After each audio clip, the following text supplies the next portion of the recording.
Chapter 1290. A few children surrounded Yin Shirshir and chattered, their faces full of yearning.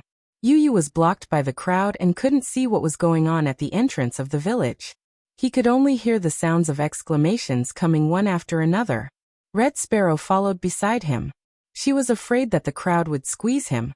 So she lowered her body and hugged him with one hand while using the other to push the crowd aside.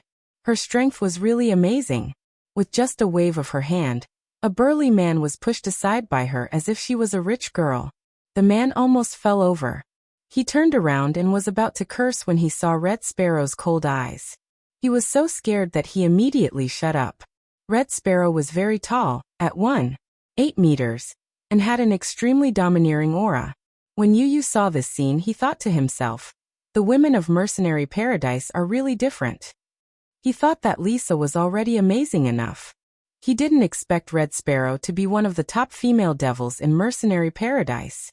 His valiant martial strength, coupled with his pair of ice-cold eyes, was extremely frightening. Yu. Lingling's voice suddenly came from the crowd. When she saw Yu, her eyes widened and she hurriedly called out to him. The slightly urgent shout was so abrupt in the crowd that it startled Yin Shirshir. Yu. She seemed to have heard a child call out Yu's name. Where was Yu? Yin Shirshir hurriedly walked toward the crowd. Muyaja grabbed her and pulled her back to his side. What's wrong? Don't walk around. Muyaja glanced at Minyu from the corner of his eyes. Why are there so many people around? Minyu broke out in a cold sweat. He turned around and looked at the crowd helplessly.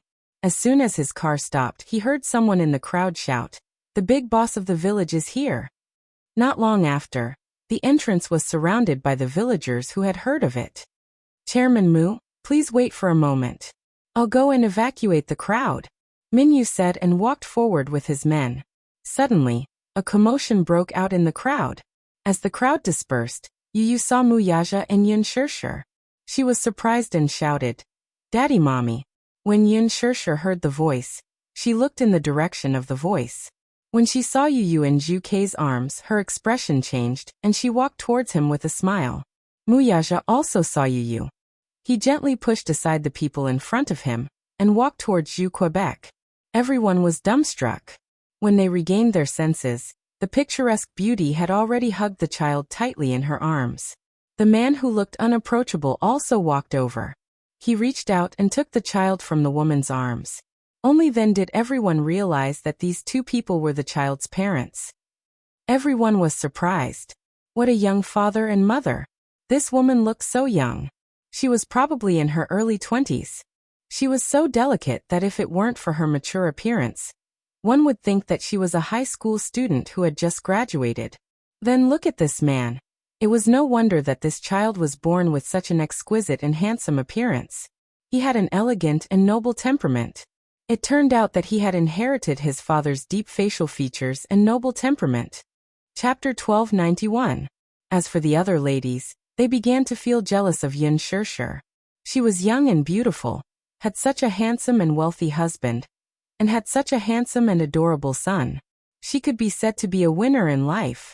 Why didn't they have such a good opportunity? As for the men, they looked at each other. Daddy, Mommy. It was the first time that the villagers heard such a westernized term. This person from the city was indeed different. In the main hall of the Zhao family, Li Ru sat uneasily in her seat as she looked at the man and woman in front of her, who were dressed in bright and beautiful clothes. She seemed to be a little restless. Lingling and Lil Pi were nestled next to her. They closed their mouths nervously and looked timidly at Muyaja and Yin Shirshir, who were sitting in the guest seat. Li Ru was secretly guessing their identities. Earlier on, she found out from Yu that the handsome man in front of her was his father, and the beautiful woman was his mother. Li Ru was extremely surprised. She had never expected Yu's parents to be so young. Moreover, they were a perfect match and looked like aristocrats. Hence, she couldn't help but feel a little awkward sitting in front of them. She felt ashamed of her own inferiority. However, from a certain point of view, it wasn't that surprising. The first time she saw Yu, she knew that his parents wouldn't be too bad if they could give birth to such a cute and handsome child. Now that she saw them, she was really amazed. When Yin Shirshir saw Li Ru, She knew that this simple and honest woman in front of her was the one who saved her son. She hugged her gratefully and thanked her again and again. Li Ru was trembling with fear. She didn't even dare to hold Yin Shishir's hand for fear of dirtying it. Yin Shishir didn't know what she was thinking. She held her hand and smiled gently. This made Li Ru feel an inexplicable sense of inferiority. She hurriedly welcomed them into the house. Li Ru served them tea and said carefully, "It's just plain tea. I hope you don't mind." "You're too polite." Yin Shishir smiled. Li Ru's face turned even redder. She rubbed her hands on her apron and returned to her seat. However, she seemed inexplicably uneasy. Lingling suddenly said sincerely, "Yu, your mother is so beautiful." The boy's lips curled into a smile when he heard that. Yin Shishir smiled at Lingling when she saw her hiding timidly. Seeing Yin Shishir smile at her, Lingling blushed and asked shyly, "Beautiful auntie, are you here to take Yu home?" Yin Shishir smiled and said, "In. Thank you for taking care of Yu for the past 2 days. Today, I'm here to bring Yu home." Lingling suddenly felt a little reluctant to part with him. At the side, Dowda suddenly said sarcastically, "Humph. He was a jinx. If it wasn't for him, father wouldn't have died. He was the one who caused father's death." As soon as he finished speaking, the boy's expression changed. Li Ru and Lingling froze. Li Ru looked at Yin Shishir's shocked expression and immediately scolded Dowdu. "Don't spout nonsense." "Mother, I'm not spouting nonsense. He was the one who caused father's death." Dowdu whined pitifully. "What do you mean?" Muyaja furrowed his brows and his handsome eyes flashed with a cold light. Dowda glanced at him and shrunk timidly to one side. She seemed to be extremely afraid of his cold aura. She even stuttered when she spoke. Chapter 1292. "I'm not spouting nonsense. If not for this troublemaker, father wouldn't have died." As soon as she finished speaking, Dowda felt a lump in her throat. She grabbed her mother's clothes and cried sadly. Li Ru's face was full of awkwardness. Lingling, who was standing at the side, seemed to have lost all her strength at the mention of this sad matter. Her eyes reddened. Deep down, she knew that this matter had nothing to do with Yu, but if not for Yu, her father would be fine. However, she was very clear about gratitude and grudges. She did not blame him. Dowdu, however, was not as clear-minded as her. Having lost her father at such a young age, she put all the blame on Yu. Yu pursed his lips and snuggled into Yin Shishir's embrace. His eyelashes drooped a little forlornly. He was obviously a little sad, too. Li Ru immediately tried to smooth things over. "The child is immature and said some unruly things. Please don't take it to heart." What exactly happened? Yin Shishir keenly sensed that this matter was not as simple as it seemed. She wanted to get to the bottom of it. When Li Ru heard this, she sighed but did not say anything. She did not blame Yu, but the pillar of the family had collapsed. As a widow and an orphan with 2 children, she really did not know what to do in the future. Yu had instructed Vermilion Bird to give her a sum of money. She refused to accept it no matter what. Vermilion Bird thought that he was being courteous and said that there were a few million yuan in the envelope, which included Zhao Xiangjuan's funeral expenses and some compensation. She regretfully said that a human life could not be measured by money, but at the same time, on behalf of Yin Tianyu, she conveyed that if there was anything she needed in the future, just let her know. Li Ru's tears fell the next second. It turned out that the collapse of the family's pillar in the village was not something that could be measured by money. What was the use of money? In Anyang village, the rice that every household ate was grown in their own fields, the firewood was chopped from the mountains, and the oil was obtained from the oil mill. All of this required a man to bear the responsibility. She was an orphan and a widow. Without a man to support her in the family, she would definitely be bullied. Who knew if someone would gossip behind her back? Today, as soon as she left the house, someone followed her behind and scolded her for being a jinx.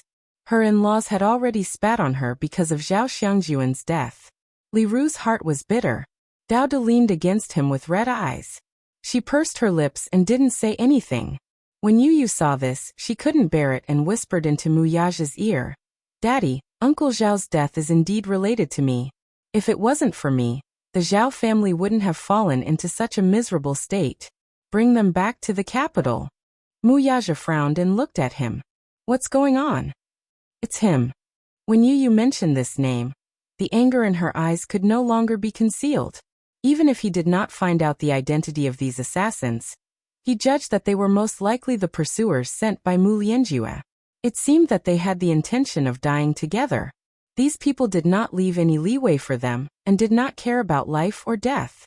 If not for Zhao Xiangjuan, he might not have been able to tell whether he was dead or alive. Yu whispered in his ear, and recounted what happened after he was rescued by Zhao Xiangjuan in a concise manner. Chapter 1293. This Mu Lianjue was really gutsy. He actually dared to kill a child. He even sent out so many vicious assassins. How ruthless! How ruthless! Everyone who came from the Mu family was so ruthless. Yun Shirshir could not hear what Yu and Mu Yaja were whispering to each other, but just by looking at the man's sullen face, she was frightened by the intimidating aura he exuded. What's wrong? She asked softly as she covered the back of his hand. Mu Yaja sneered inwardly. His murderous intent was boiling, but he quickly regained his composure. Nothing, he replied. He did not want her to be involved in this matter. Mu Yaja said to Li Ru. First of all, I'd like to express my regret about this matter. No matter what the reason is, we'll take responsibility for it. If you're willing, we'll bring you to the capital. How about it? The capital? Li Ru was a little restless. This isn't appropriate, is it? After bringing you to the capital, I'll arrange a place for you to stay and the best education for the two children. Minyu, who was at the side, said, Please put it down. Since Chairman Mu has put this on the table, he'll arrange the best place for you to stay. Not to mention anything else, you and the two children won't have to worry about food and clothing for the rest of your life. After all, you've done the little master a favor, so please let us repay your kindness. Lingling's eyes widened in shock when she heard this. Minyu continued, Forgive me for being blunt, but Chairman Mu made this arrangement because your husband passed away and the family has lost its pillar of support. He's afraid that you and the two children will be bullied, so he made this arrangement. Even if you don't think for yourself, you should think for the two children. Li Ru was speechless when she heard this and could only carefully accept it. Thank you. Thank you, Boss Mu. However, we'll have to wait until the funeral is over before we can consider the next step. Here, I'd like to thank Boss Mu for his kindness. In the end, according to Yu's decision, after Li Ru settled everything here, she would settle them down in the capital. Yun Shirshir carried Yu into the room and carefully checked his injuries. However, when she saw the wound on his shoulder caused by the animal trap, her eyes immediately turned red. She couldn't hold back her guilt and her tears fell. Yu sighed helplessly. He cupped her face and carefully wiped the tears off her face. Mommy, you're already in your 20s. Why do you still cry so much? Don't cry, okay? When you cry, my heart hurts so much that it feels numb. Yun Shirshir did not know whether to laugh or cry at his self-righteous words. When she thought about how he got all these injuries, she pursed her lips in heartache. Holding back her tears, she grabbed his hand and slapped it twice on the back of his hand. You're naughty. Alright, it's Yu who's naughty and made mommy worry. Yu's eyes curved into crescents as he looked at her dotingly. His eyes seemed to be filled with a gentle smile, and were full of tenderness. Yun Shirshir said, You always make mommy worry. You shouldn't have swapped places with mommy that day. Mommy is injured. Yu said honestly. I can't just stand by and watch mommy get hurt. Yun Shirshir's heart was deeply touched. Yu. Chapter 1294. Yu looked up at her, then jumped into her arms and wrapped his arms around her waist. Mommy, I really love you. No matter what it is, as long as you're happy, I'm willing to do anything. Yun Shirshir sighed in her heart. This child was so precocious and could even say such touching words. She had mixed feelings. She didn't know if she should be touched or feel complicated. She gently caressed his face. Yu, mommy loves you too. She loves you more than life itself. Yu quietly gazed at her face and asked carefully. Then, no matter what Yu becomes, mommy will still love you, Yu? Yes. No matter what Yu becomes, mommy will still love you, Yu. That's enough. Yu smiled contentedly and hugged her tightly. Where's Xiaoyi-chen? Are the wounds on your body better? Better. That guy's body is so strong. He can already get out of bed and jump around. However, out of consideration, she didn't bring Xiao Chen with her. Because of this, little Chen was probably still sulking at this moment. The family of 3 decided to head back to the capital after lunch. Li Ru prepared a table of sumptuous dishes. In order to entertain them, she served all kinds of fish and meat. She even slaughtered a rooster that hadn't crowed yet. The free-range chicken that they raised at home was very tender. When Yin Shirshir and Yu Yu walked out, Mu Yaja was already seated. However, Li Ru, Lingling, and Lil Pi seemed a little uneasy. They sat in their seats and secretly sized up Mu Yaja's handsome side profile. Lingling carefully sized up Mu Yaja. In her heart, she was a little envious of Yu Yu.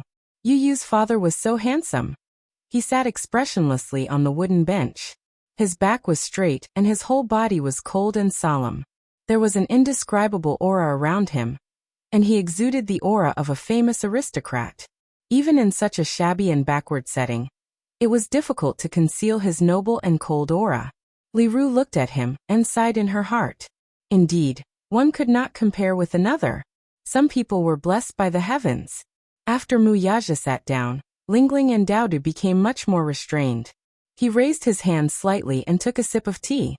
Lingling was so scared that she didn't dare to move. She stared at him until he put down the teacup. Only then did she carefully take a sip of tea. Yin Shirshir and Yu Yu also sat down. However, since Mu Yaja didn't say anything and didn't move his chopsticks, the others didn't dare to move. Yin Shirshir glanced at everyone's expressions and knew that Mu Yaja's aura was too strong, causing them to tremble in fear. Hence, she said to Mu Yaja, "You seem to have scared the 2 children." The moment she spoke, it startled him. Mu Yaja was originally thinking about something, but after being reminded by Yin Shirshir, he raised his head and looked at Li Ru and the 2 children on the table. He looked a little cautious. Yin Shirshir smiled and said, "Sisterly, the 3 children are hungry. Don't just wait. Let's eat or the dishes will get cold." Li Ru asked carefully, "Boss Mu seems to be dissatisfied with the dishes. Haha. Is it because you're used to eating luxurious food and eating exotic delicacies that you can't find any dishes to your liking in this countryside?" Chapter 1295. No, he's not a picky eater. Don't judge him by his looks. He's always been like this. He doesn't like to talk and doesn't smile. After a pause, she said helplessly, "Look, big sisterly. There's so much food on the table. It'll be a waste if we can't finish it all." With that, Yin Shirshir glared at Mu Yaja. Mu Yaja smiled and said, "Big sisterly, don't be so busy. Let the children eat. I was just distracted. I didn't mean anything else." With that, Mu Yaja picked up a drumstick for Lingling and Lil Pi. Then he picked up a few pieces of chicken and placed them in Yin Shirshir and Yu Yu's bowls. Li Ru was flattered by Mu Yaja calling her big sisterly. When she saw him put the drumsticks in Lingling and Lil Pi's bowls, she became even more nervous. She pinched the corner of her shirt and said nervously, "Boss Mu, can you give Yu one of these drumsticks?" Lingling stared at the drumstick in her bowl. Her mouth was gluttonous.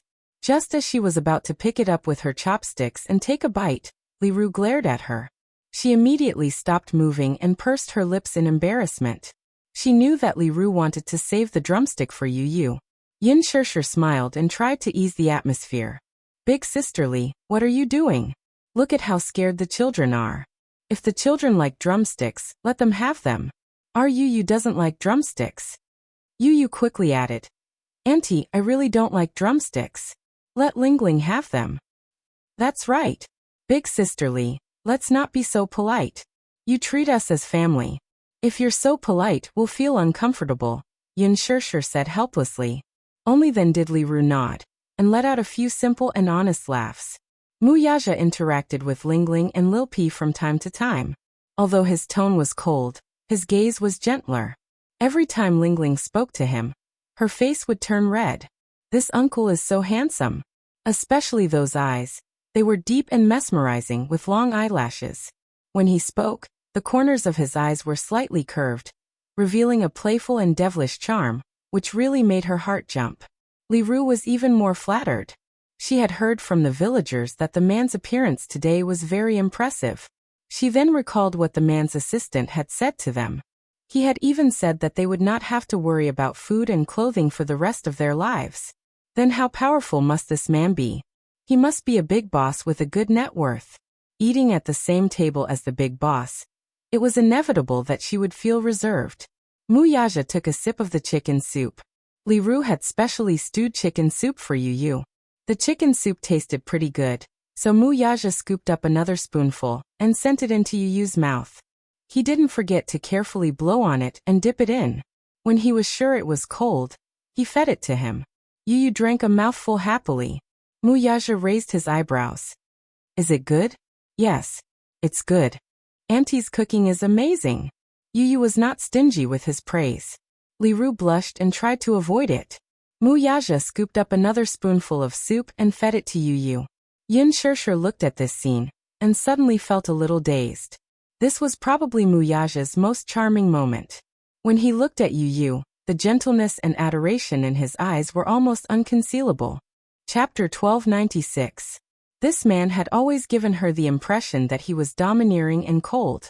However, at this moment, the sharpness and coldness of the past had faded from his body. When he looked at Yu, he lowered his head and the tenderness in his eyes was almost overflowing. When he smiled, he was really the most charming. His sexy thin lips were slightly curved into a mesmerizing curve. Ling Ling was extremely envious. She looked at him eagerly and suddenly felt a trace of disappointment in her heart. Suddenly, a tender little hand holding a pair of chopsticks picked up a piece of vegetable and placed it in her bowl. When she looked up, she saw Yu smiling and saying, "You can't just eat meat. You should eat more vegetables." His smile was so warm. It warmed her heart. Ling Ling nodded. Okay. At this moment, the outside of the Zhao family's house was filled with people. Many people were asking about the young couple's background. After dinner, they sat and chatted for a while before Muyaja decided to leave. Li Ru politely asked him to stay. "Don't you want to stay for a while longer?" Muyaja said, "I won't take up any more of your time." "It's not a problem at all. There's no such thing." Li Ru was still enthusiastic. "Sisterly, there's still a child waiting at home," Yin Shirshir said with a smile. After exchanging a few pleasantries with Li Ru nodded. Before leaving, she grabbed Yu and stuffed the envelope into his arms.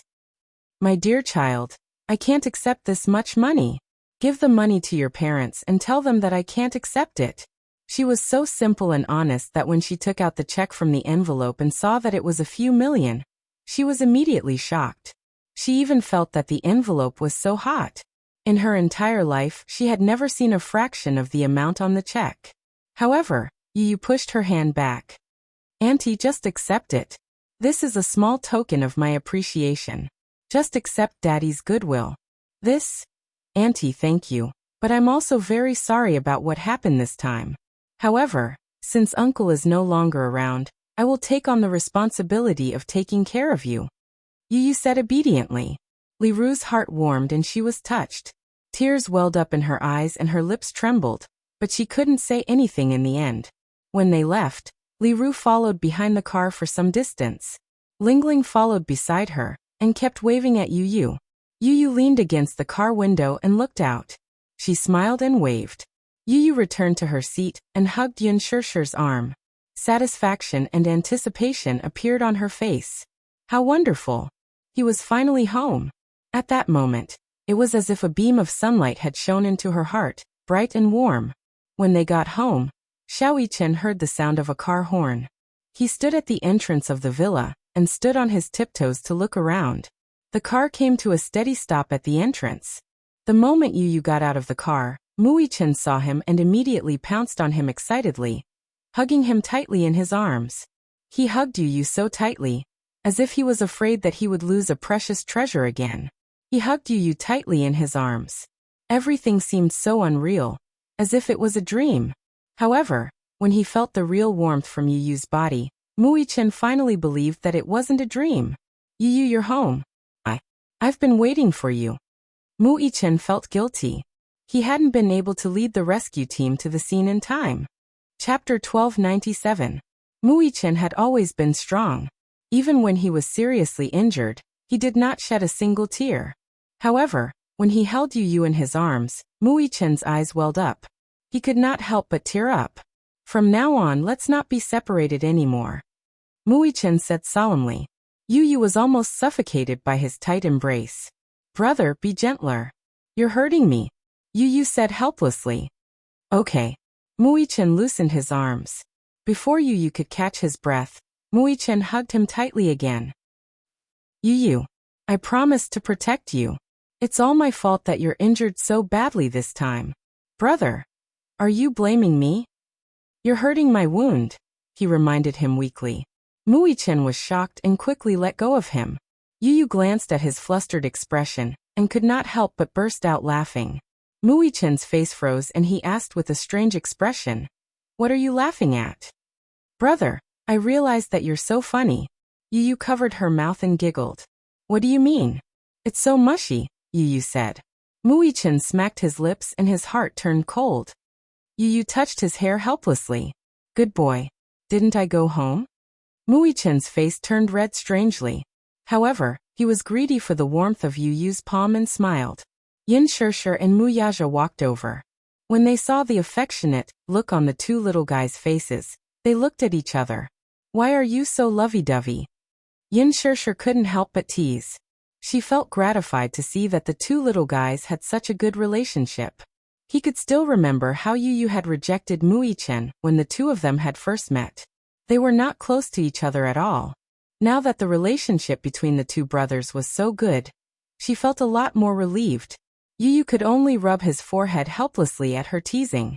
However, he heard Yin Shirshir say, Shaoi-chen, you looked like a woman in ancient times who longed for her husband to come home. Muyaja added, the Amma stone. Yin Shirshir immediately agreed. Yes, the Amma stone. Shaoi-chen didn't know what the Amma rock was.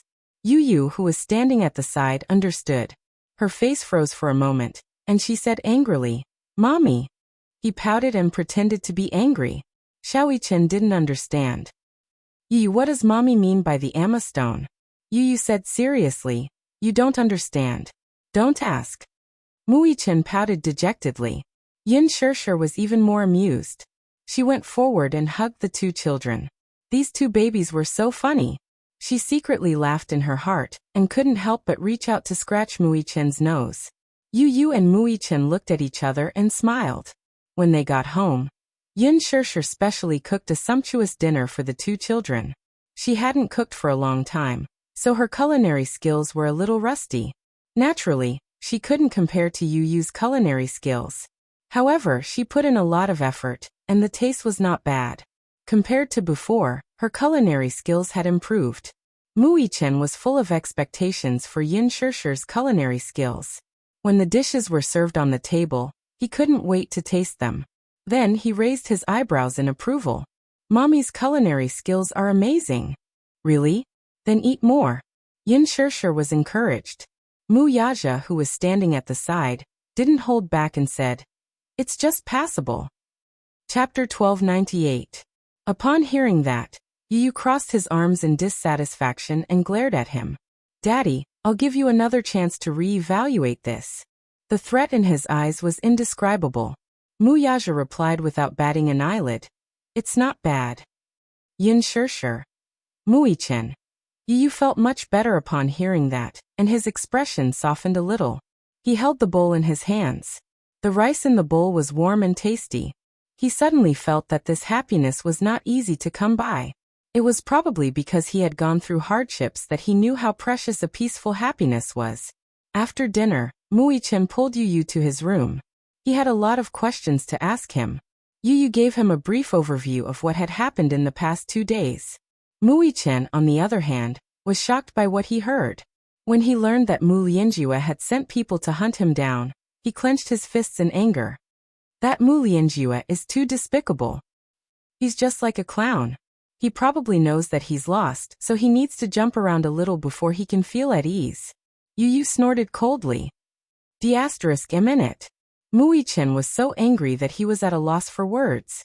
He could not wait to tear him into pieces with his own hands. Yu Yu dialed Li Hanlin's number. When the call got through, the latter thanked the heavens and expressed his relief when he learned that he had returned home. Director Yin, you're back. I was so worried. Li Hanlin was really scared out of his wits by what had happened to him. Yu Yu replied faintly, I've troubled you with a lot of things during my absence. Director Yin, these are all part of my job. There's no trouble at all. After a pause, Li Hanlin probed cautiously. Director Yin, is it convenient for you to make a trip to the office now? Why? There's something urgent waiting for you to settle. It's not convenient for me now. Ugh. Yu Yu frowned slightly. Judging from Li Hanlin's tone, it seemed like there was indeed something important. He thought for a moment and decided to make a trip to the company. Hence, he went to look for Muyaja and bluntly explained the reason. Daddy, I'm going to the company. I need you to cover for me, okay? He asked. Muyaja frowned. You've just returned home and you're still injured. What are you planning to do? Something important. Yu Yu emphasized. But I don't want mommy to know about my identity for the time being. So, if necessary, I need you to cover for me. Muyaja pondered for a moment. All right. I'll send you to the entrance of the company, but it can't take too long. All right. Hence, Muyaja covered up for Yu Yu. He said that the child had returned and was craving for desserts from the famous shop in the city center. Yin Shirshir wanted to go with him. However, Muyaja asked her to stay at home and accompany Xiaoyichen. Xiaoyichen was still injured and needed to rest. He could not move around too much, so Yin Shirshir agreed. Muyaja successfully covered for him and sent him to Leji's headquarters. Yu Yu asked him to wait for him outside the company and to call him when he arrived. Muyaja smiled and teased. Can't I enter your company, Director Yin? Of course. After all, there are some business secrets that I can't let you know. Yu Yu pretended to be arrogant and crossed his arms. Muyaja ruffled his hair. Go ahead, I'll wait for your call. Okay. Chapter 1299. As soon as Yu Yu entered the office, he saw Gong Jie standing in front of the window. He was wearing a snow-white military suit, which made him look tall and slender. He stood in front of the window expressionlessly with a cigar in his hand. He seemed to have been waiting for him for a long time. Li Hanlin saw him and went up to him. President Yin, you're here. Yes, what's the matter? Yu Yu asked. Li Hanlin raised his head with a complicated expression and looked in the direction of Gong Jie. Yu Yu followed his line of sight and looked at Gong Jie. He asked in a deep voice, Young Master Gong, you're looking for me? Gong Jie turned around, but his face was gloomy. He looked at Yu Yu with a pair of deep, unfathomable eyes. You're back. Yes. Yu Yu smiled and sat down on the sofa. Young Master Gong, your subordinates made a lot of mistakes in this operation. Gong Jie's expression changed. They weren't careful enough and made some mistakes. I suffered a little. Tell me, how are you going to compensate me? Gong Jie asked. How do you want me to compensate you? Assign that vermilion bird of yours to me. The moment the boy opened his mouth, he laid out a shocking condition. Juke? The man tugged at his lips and asked nonchalantly, Why? Have you taken a liking to her? Yes. Yu Yu said bluntly. Other than her, give me another secret guard. What do you think of this condition? He had a motive for making such a request. With Lisa by his side, his safety was guaranteed. However, he had to find a way to arrange a secret guard to protect his mommy, when necessary. After all, he didn't want something like this to happen a second time. The mercenaries of Mercenary Paradise were of high quality. Ordinary soldiers from the army couldn't compare to them. They were all assassins who walked in the dark and had outstanding martial arts skills. Naturally, he couldn't be at ease with them protecting his mommy. Therefore, he proposed such a condition to Gong Jie. Gong Jie smiled. Regarding his request, he was straightforward. Since you asked me for the person, I have no reason to refuse. From now on, Vermilion Bird and Njie will be at your disposal. All right. After a pause, Yu Yu asked, Where's Lisa? Gong Jie said, Are you concerned about her? Ask her about her situation. Gong Jie's lips curled into a cold smile. He said expressionlessly, She's just a bodyguard. Even if she's dead, you don't have to ask anything. She died? Gong Jie said coldly, Not dead. It's just a small injury. It won't take her life. Yu Yu frowned. Why are you looking for me? Gong Jie raised his eyebrows and suddenly walked to the poster. His gaze fell on the poster hanging on the wall. His thin lips escaped from his thin lips. Who is this woman? Yu Yu was shocked. His gaze fell on the poster as well. It was the poster he had chosen when Yun Shirshir was filming. He felt that this poster was especially beautiful and elegant. Just looking at it was pleasing to the eye. Therefore, he chose this poster and enlarged it to make it into a poster. He hung it on the wall, facing his desk. When he raised his head, he happened to be able to see this pictorial, which made him feel at ease. When he heard Gong Jie's question, he became suspicious. He frowned slightly and was a little wary. Why are you asking about this? I'm just asking. Chapter 1300. He stared at Yu Yu for a long time before slowly approaching him and squatting down in front of him. His gaze never left Yu Yu's small face. His facial features and eyes were very similar to the woman in the poster. He had his suspicions when he first saw Yu Yu. However, thinking that it might just be a coincidence, he did not think too much about it. It was only when he saw the huge poster hanging on the wall in Yun Tianyou's office that he became suspicious. The woman in the poster had such similar facial features and gentle eyes. It was as if they were the same as the shadow in his memory. This woman and the little lad should have some sort of relationship. If not, why would he hang this woman's poster in his office? What was more suspicious was that the little lad's facial features were very similar to this woman's. They looked like mother and son. Could it be that this woman was his? Gong Jie was so agitated that his shoulders and fingertips could not help but tremble. He suddenly held Yu Yu's face and caressed every inch of his face with his slender fingers.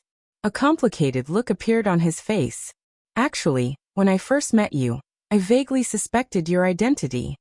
Gong Jie said this firmly. He slowly raised his eyes and met Yun Tianyou's startled gaze. What suspicion? Don't you think that you and I look alike? Gong Jie raised a brow and his thin lips parted as he asked this. Yu Yu's gaze landed on his face again. It was more than similar. Yu Yu was extremely sensitive. Hence, when he first met Gong Jie, he had some suspicions. However, at that time he was thinking about his mommy's matter and did not think much about it. He heard that his mommy had a younger brother who was in a car accident and disappeared without a trace. No one knew if he was dead or alive.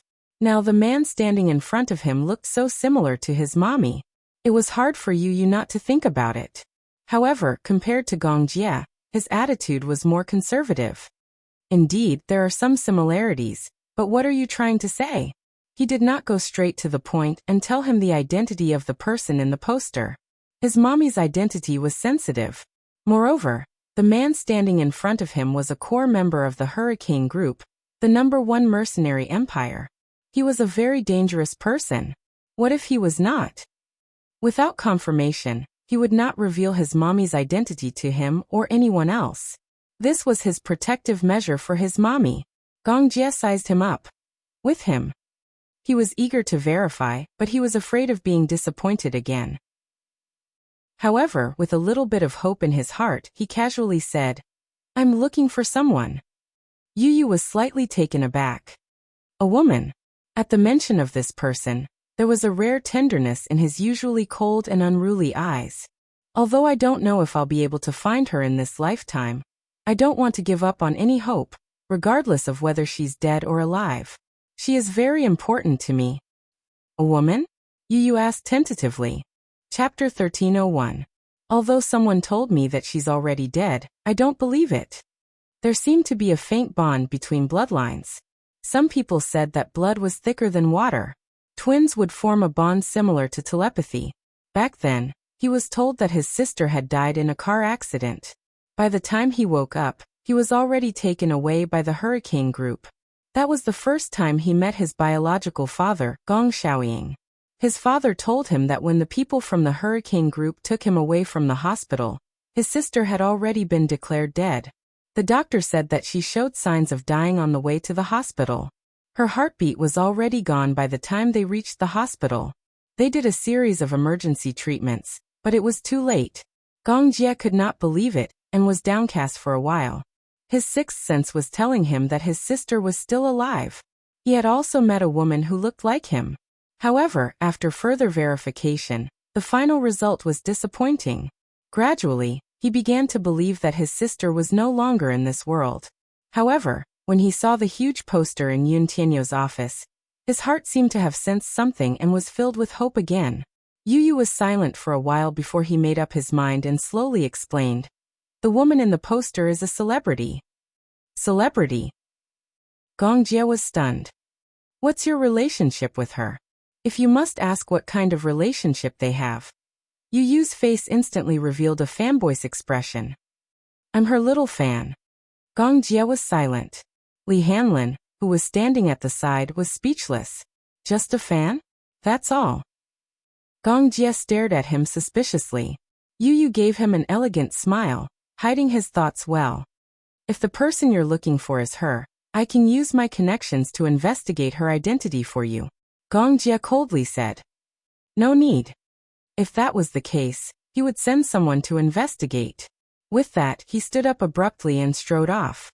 Yu watched him leave expressionlessly with a frown. "Agent Li," he called out. Li Hanlin walked to his side and squatted slightly. "Director Yin, what are your orders? Lock down everything. Don't let him find out anything about my mommy." "Why?" Li Hanlin was suddenly suspicious. "Why do you want to hide her identity from young Master Gong?"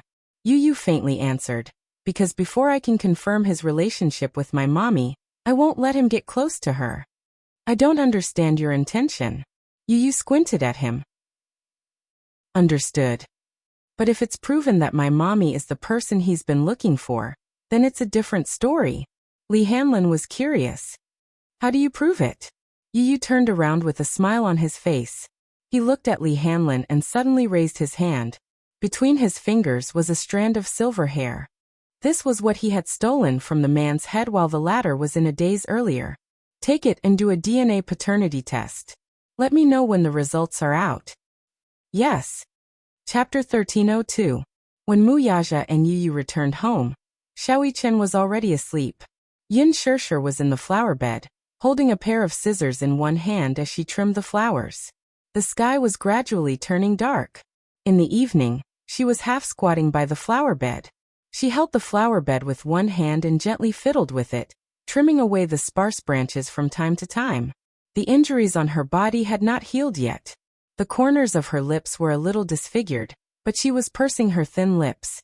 Apart from being serious, her clear and beautiful face shone with a jade-like radiance.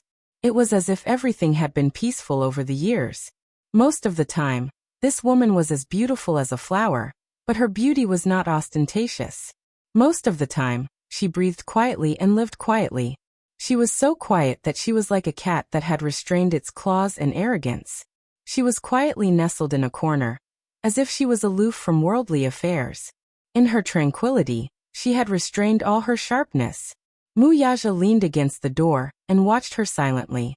She did not seem to notice his presence, and was focused on studying the flowers. Mu Yaja slowly walked toward her. Yin Shirshir suddenly sensed the footsteps behind her. She looked up and saw Mu Yaja hugging her waist from behind. His movements were very gentle as he pulled her into his embrace. Caught off guard, the scissors fell to the ground. Yu stood at the door and watched for a while. The corners of his lips curled into a gentle smile before he walked away quietly. Yin Shirshir was a little shocked by his sudden appearance. She looked up and could not help but glare at him angrily. "You only know how to scare people?" She glared at him with some dissatisfaction. She bit her lip and suddenly smiled gently. Even her eyes were like water, making his heart skip a beat. Mu Yaja could not help but lower his head and give her a light peck. In this beautiful flower bed, the faint fragrance in the air captured her sweet breath. Amidst the beautiful flowers, he held her gently in his arms. His large palm gently caressed her face and rubbed her eyelids. Mu Yaja lowered his eyes and looked at her. As he narrowed his eyes, his thick and long eyelashes fell into her eyes. The poignant night gave birth to some warmth and charm. He caressed her face and began to kiss her gently. His thin lips were pressed tightly against her tender red mouth, gently rubbing against it. However, he was not in a hurry to enter. Instead, he lingered on her pink lips more often. The soft texture like a jelly made him a little lost in this gentle whirlpool. He kissed her even more deeply and with more strength. The The woman in his arms was like a budding rose, slowly blooming. A beautiful fragrance could be smelled with a light sniff. His slender fingers lifted a strand of her hair. He closed his eyes and pushed the kiss even deeper. Yin Shirshir was a little nervous.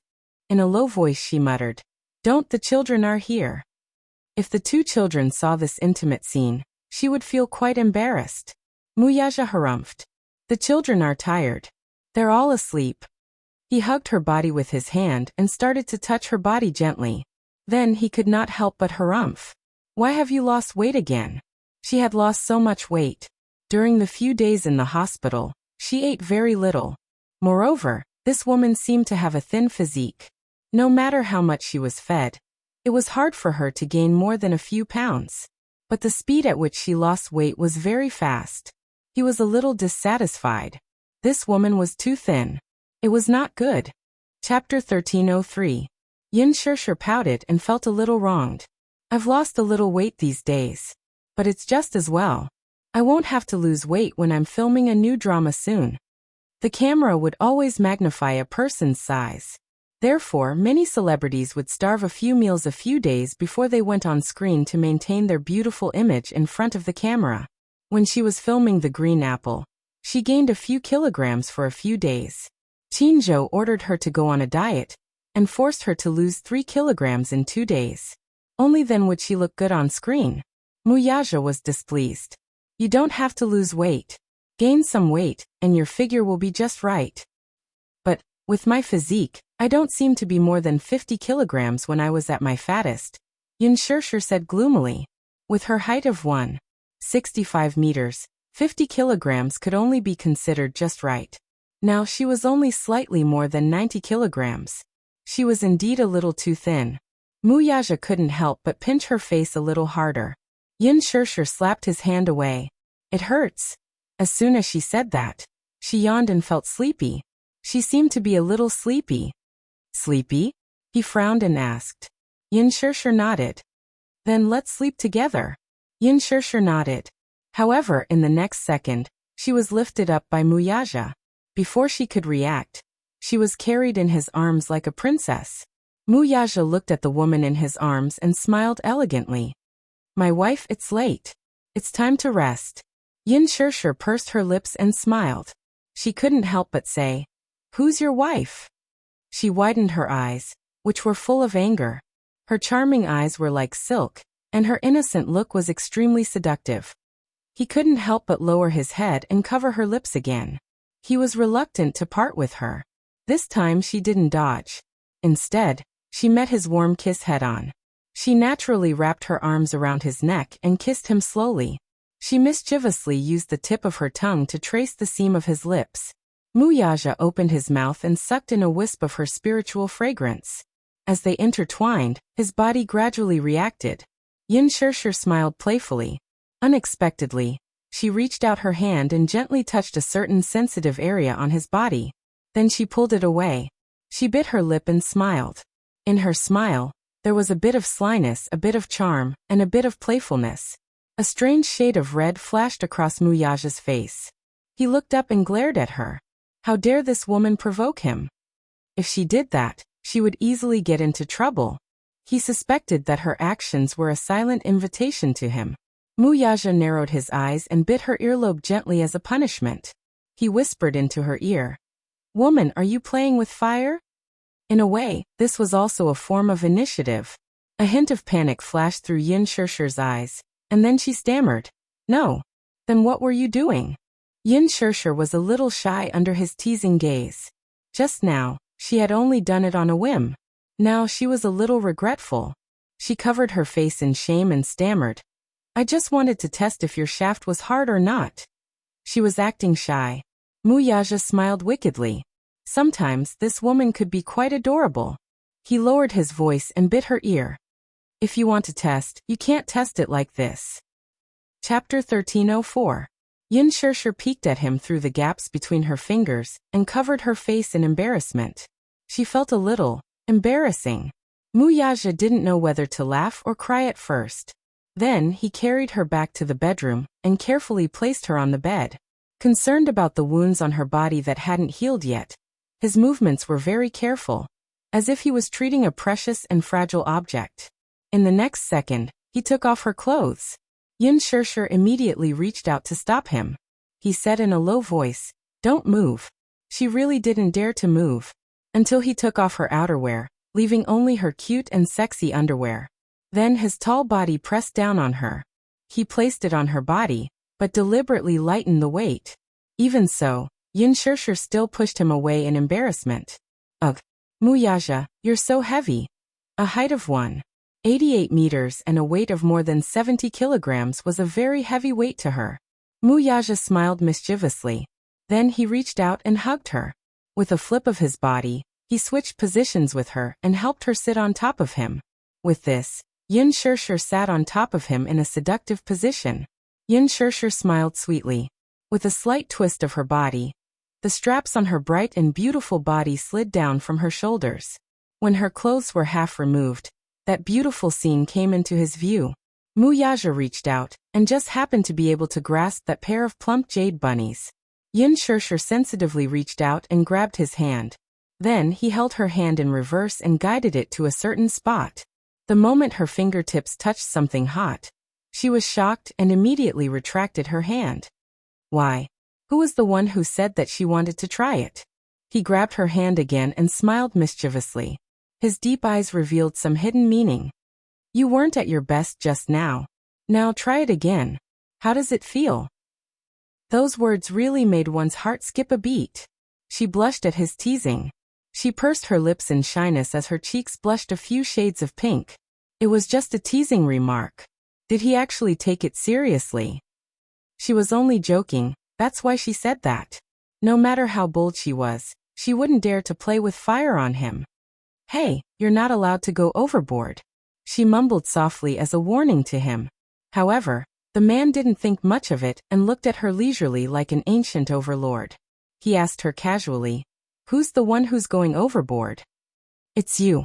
She slapped his hand away and chuckled. "Let go of me." But her face. He grabbed her chin, forcing her to meet his gaze, and snorted in displeasure. "You're the one who provoked me first. I didn't want to touch you during this period of time, but now you're in the wrong. Now that you're the one who started it, shouldn't you be responsible for extinguishing it?" Yin Shirshir pouted disapprovingly and raised her eyebrows. It's more like I'm the one who's going to destroy you." "Destroy me? This woman. She's got guts. She actually wanted to destroy him." Muyaja curled his lips and kissed her perky butt. He kneaded it gently. This feeling was just right, but it made his brows relax slightly. He wanted to see who would be the one to destroy who. "Sure, why don't you give it a try?" Chapter 1305. Yin Shirshir reached out to grab his careless hand. With a charming smile on her face, she looked like a seductive vixen. What greeted his eyes was a seductive scene. "Alright, stop fooling around. Sleep with me, okay?" She leaned over and laid on his body, hugging his shoulders and acting coquettishly. She was a little tired and wanted to rest. Unfortunately, his restless hands continued to roam all over her body, igniting a fire. It caused her body to react a little. Yin Shirshir became increasingly frustrated and couldn't help pinching his face. Muyaja took a step further and asked, "How are we going to sleep?" "Hey."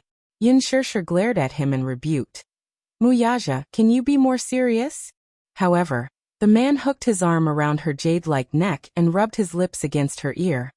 "Am I not serious enough? How do you want me to be serious, then? Tell me. Sleep with me obediently." Yin Shirshir pressed his restless hand down and said, "Today. I really can't." The man raised a brow meaningfully as if he was deliberately teasing her. "Why can't I?" Yin Shirshir was stunned. Seeing him chuckle softly as if he was teasing her, she instantly blushed. What a meaningful question. She pouted softly and coquettishly. "I was wrong. I shouldn't have ignited the fire. Spare me, okay?" "If you want me to spare you, sure." Muyaja pinched her cheeks and said seductively, "Say something nice, Call her something nice?" Yin Shirshir racked her brains. "Yaja? It doesn't sound nice." She said softly again, "Ja," the man snorted. "It doesn't sound nice." Yin Shirshir's face fell. She looked at him with some frustration. and pursed her lips. For a moment, she didn't know what he wanted to hear. My dear husband, no. Not today. Why not? I won't give you another chance if you can't call out something nice. He snorted coldly and grabbed her by the throat. Then he reached his hand between her legs. Yin Shirshir cried out in surprise. She dodged sensitively and grabbed his hand in a panic. She kissed his chiseled jaw and rubbed it intimately. My lord husband. She gently called out. Her eyes were as gentle as water, and her gaze moved. The softest part of his heart was ruthlessly and accurately struck.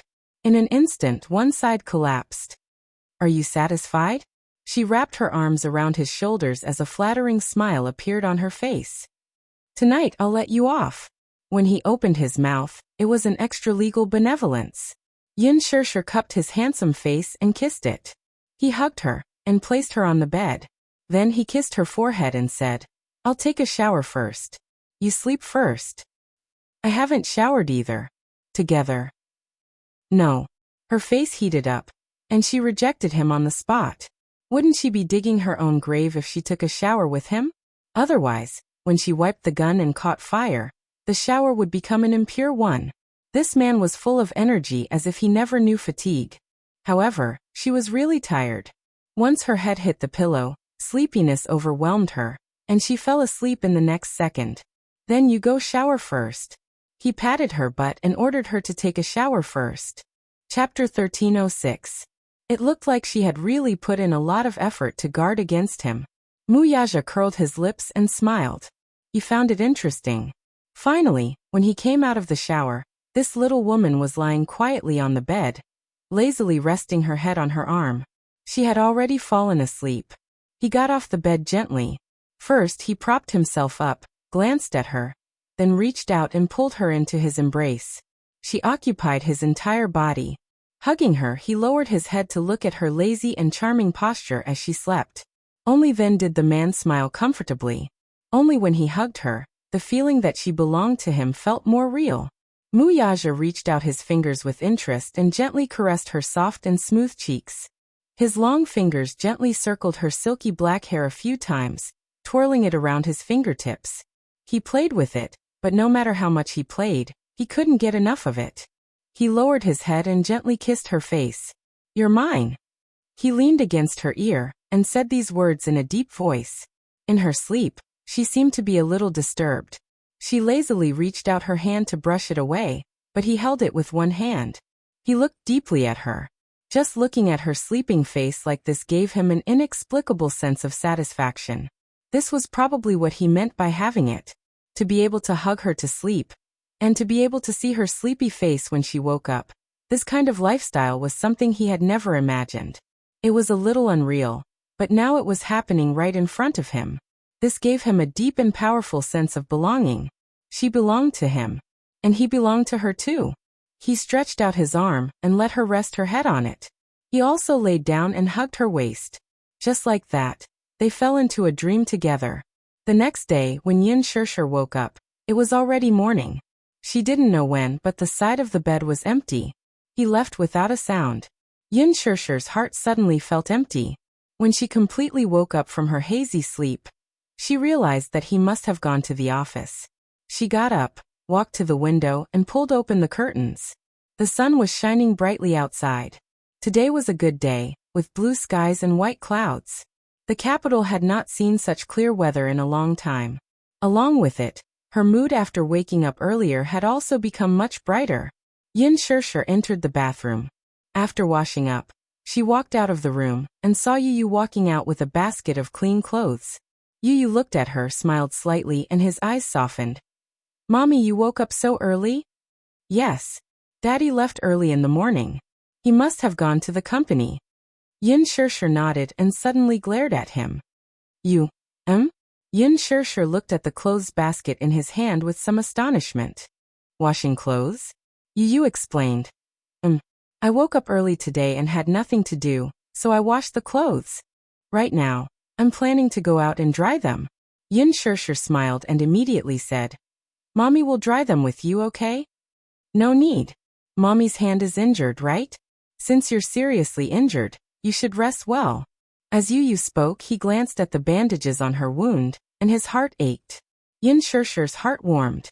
Her little warm boy was always so considerate. Chapter 1307. He pouted and blew gently with his little pink mouth. Transparent bubbles swelled up from the blowpipe, and then floated in the air. Under the light of the sun, they refracted colorful illusions. Yu Yu had made this blowpipe for fun when he was young. He used very simple tools to make a simple blowpipe. When Yu Yu woke up, Xiao Yichen was also awake. He stood by the side and watched as Yu Yu cleaned the house and washed the clothes. His injuries had not healed yet, and he did not know how to do housework. There was nothing he could do to help, so he stood by the side helplessly. Yu Yu rummaged through the cabinets and took out a toy that he had made in the past. He also poured some soap water into it and let Xiao Yichen blow on it. Blowing bubbles was a childhood memory for many children. Yu Yu rarely went out when he was young. He liked to lie on the windowsill and blow bubbles with his self-made blowpipe. He specially modified it and used the blowpipe he made to blow bubbles. They were big and round. To Xiao Yichen, this toy was extremely rare. He was addicted to playing with it. He sat on the flower bed and played with it with great interest. He felt that it was very interesting. He had never played with this toy when he was young. It was simple but interesting. Especially when he saw the big bubbles that he blew floating in the wind. He felt an inexplicable sense of accomplishment. Yu Yu, quick look. I blew a big bubble. Xiao Yichen suddenly shouted excitedly. Yin Shirshir giggled and Xiao Yichen was instantly alerted. He looked up abruptly and saw that it was her. He ran over happily. Mommy, you're awake? Yin Shirshir squatted down and patted his head. Yes. Xiao Yichen, good morning. Xiao Yichen snorted and glanced at her with disdain. Humph, good morning? The sun is already shining on your butt. Mommy is such a lazy pig. Yin Shirshir was a little embarrassed. Mu Yichen, are you asking for a beating? How dare he call Mommy a lazy pig? Then you're a lazy pig. Stupid and lazy. Yu Yu was displeased. She placed her hands on her hips and scolded him. How dare he call Mommy a lazy pig? This brat was itching for a beating. Xiao Yichen pursed his lips and chuckled. Then he hooked his arm around Yin Shirshir's arm and handed her the jar of soapy water. Mommy, do you want to play too? Blow bubbles with me. Yu Yu was speechless. Mommy, ignore him. You're not even playing with me. Xiao Yichen poked his little finger, feeling wronged. Yu Yu rolled her eyes coldly. I have to dry the clothes. I don't have time to play with you. Then Mommy, let's play without him. Xiao Yichen smiled mischievously like a mischievous little elf. Yin Shirshir nodded, and let him hold her hand as they ran to the flower bed to play. Yu Yu stared at Yin Shirshir and Xiao Yichen as they stood in the flower bed. From time to time, he could hear the sounds of laughter. What about him? He held a clothes rack in one hand and clean clothes in the other. He sat there doing manual labor and couldn't help but feel a little angry. However, in the blink of an eye, a smile appeared at the corner of his lips. The sun was bright and clear, and the laughter made his mood exceptionally cheerful. To him, this was a simple little happiness. Chapter 1308. The black Bentley slowly drove into Mu Group's private hospital. The hospital director was already waiting at the entrance with a row of people. The car door opened and Mu Yaja stepped out. The hospital director immediately led a group of people to greet him enthusiastically. It was as if the stars were surrounding the moon. Chairman Mu, we've been waiting for you for a long time. The hospital director smiled flatteringly. More than an hour later, Minyu called. At that time, the hospital director was still immersed in some gentle village. When he heard that a big shot from the Mu family was coming and asked him to wait, he quickly dressed up and rushed to the scene. The medical industry was a lucrative industry. Most of the medical centers and private hospitals in the country were controlled by the Mu Group. As for Mingda Hospital, it was the most famous private hospital in the capital. The hospital director, Li Changda, was able to sit in this position because he was promoted by the Mu family. Therefore, he served the Mu family like they were emperors. Mu Yaja glanced at him and asked calmly, "Where is she?" He did not bother with small talk and went straight to the point. The hospital director reacted for a few seconds and his face froze. "She? May I know who you're referring to?" "Li Changda. I heard that a few days ago, My fourth uncle arranged for a woman to be admitted to the hospital. I'm here to see her. The hospital director was stunned for a while. He had not been in the hospital for the past few days, so naturally he did not know the situation. The department director behind him immediately came forward and whispered a few words in his ear. He roughly told him what had happened in the hospital over the past few days. The hospital director immediately added, Chairman Mu, are you talking about the patient that fourth uncle arranged to be admitted to the hospital a few days ago? Yes. Mu Yaja seemed to have lost his patience. His voice was low and deep. The hospital director's heart skipped a beat. He said in a trembling voice, She's been controlled. Chairman Mu, I'll send someone to bring you there. With that, everyone followed behind him like stars surrounding the moon as they made their way to the hospital building. The psychiatric inpatient building. On the third floor, Muyaja walked through a long corridor. Then everyone stopped at the door of Ward 5. Open the door. The psychiatric ward was different from other wards. It had a wooden door, and when the door was opened, an iron gate appeared. Muyaja stood at the door. Through the tightly shut iron gate and the crisscrossing iron bars, he could clearly see the scene in the ward. The layout of the ward was quite simple. The walls were painted white, and there was a window that was tightly sealed with iron bars. The window and door were tightly shut, leaving only an air vent. In the empty ward, there was nothing else except for a single bed. Beside the bed, Mu Wanru leaned against the bedside with her hair disheveled. Her pair of wide and empty eyes stared blankly out of the window. Her originally beautiful hair was now as messy as a ball of withered grass. He didn't know what kind of stains were stuck on his hair, but it looked very dirty. Chapter 1309. From time to time, she would even knock her head against the wall. Compared to the noble Mu Wanru she used to be, the current her was a stark contrast. Mu Yaja took a step forward and stood outside the iron bars. He looked at the dazed Mu Wanru in the ward and frowned. He held his breath and focused his mind. Finally, he could make out the words that she was muttering. Child, child, child, child. Mu Wanru's cracked lips opened and closed incessantly. It was as if she had been possessed as she kept repeating these broken words. It was as if she was possessed by a demon. She twirled her hair with both hands. From time to time, she would pull and break her hair. Then she would pull another strand of hair. Her fingers were trembling as she twisted and broke her hair. She kept repeating these actions as if she had lost all sense of pain. Ha ha, child, child, my child. So miserable, so miserable. She gripped her hair in grief. She was numb as if she had gone mad. Mu Yaja looked at her coldly and glanced at the medical staff behind him. What's wrong with her? Minyu frowned and said, Boss, I heard that when she was sent to the hospital, her mental state was already very bad. After being locked in the ward for a few days, she became crazy. He raised his eyebrows and made a further judgment. Crazy? Yes. Crazy. Minyu nodded and gave him a response. Was she really crazy? Mu Yaja narrowed his eyes in disgust. This woman's face was already annoying to begin with. Now that she looked like this, it was even more detestable. Could it be that this woman was up to something again? Was she pretending to be crazy? Unexpectedly, the moment he finished speaking, he alarmed the person in the ward. Mu Wanru raised her head abruptly. When she saw that it was Mu Yaja, she was stunned for a moment. She stopped her rambling and straightened her back when she saw him. The pair of empty eyes finally regained some focus, but they stared at him like the venomous snakes on the branches of a tropical rainforest. Mu Yaja looked expressionlessly at the pair of eyes that were wide open as if she had died with a grievance. Narrowing his eyes, he saw her suddenly stand up and huddle in a corner for a long time. As soon as she stood up, her body swayed and she fell to the ground again. Her head hit the headboard, but she didn't cry out in pain. It was as if she was really numb to pain.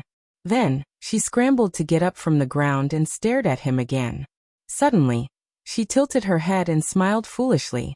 She pursed her lips and shrunk into a corner, pressing herself against the wall.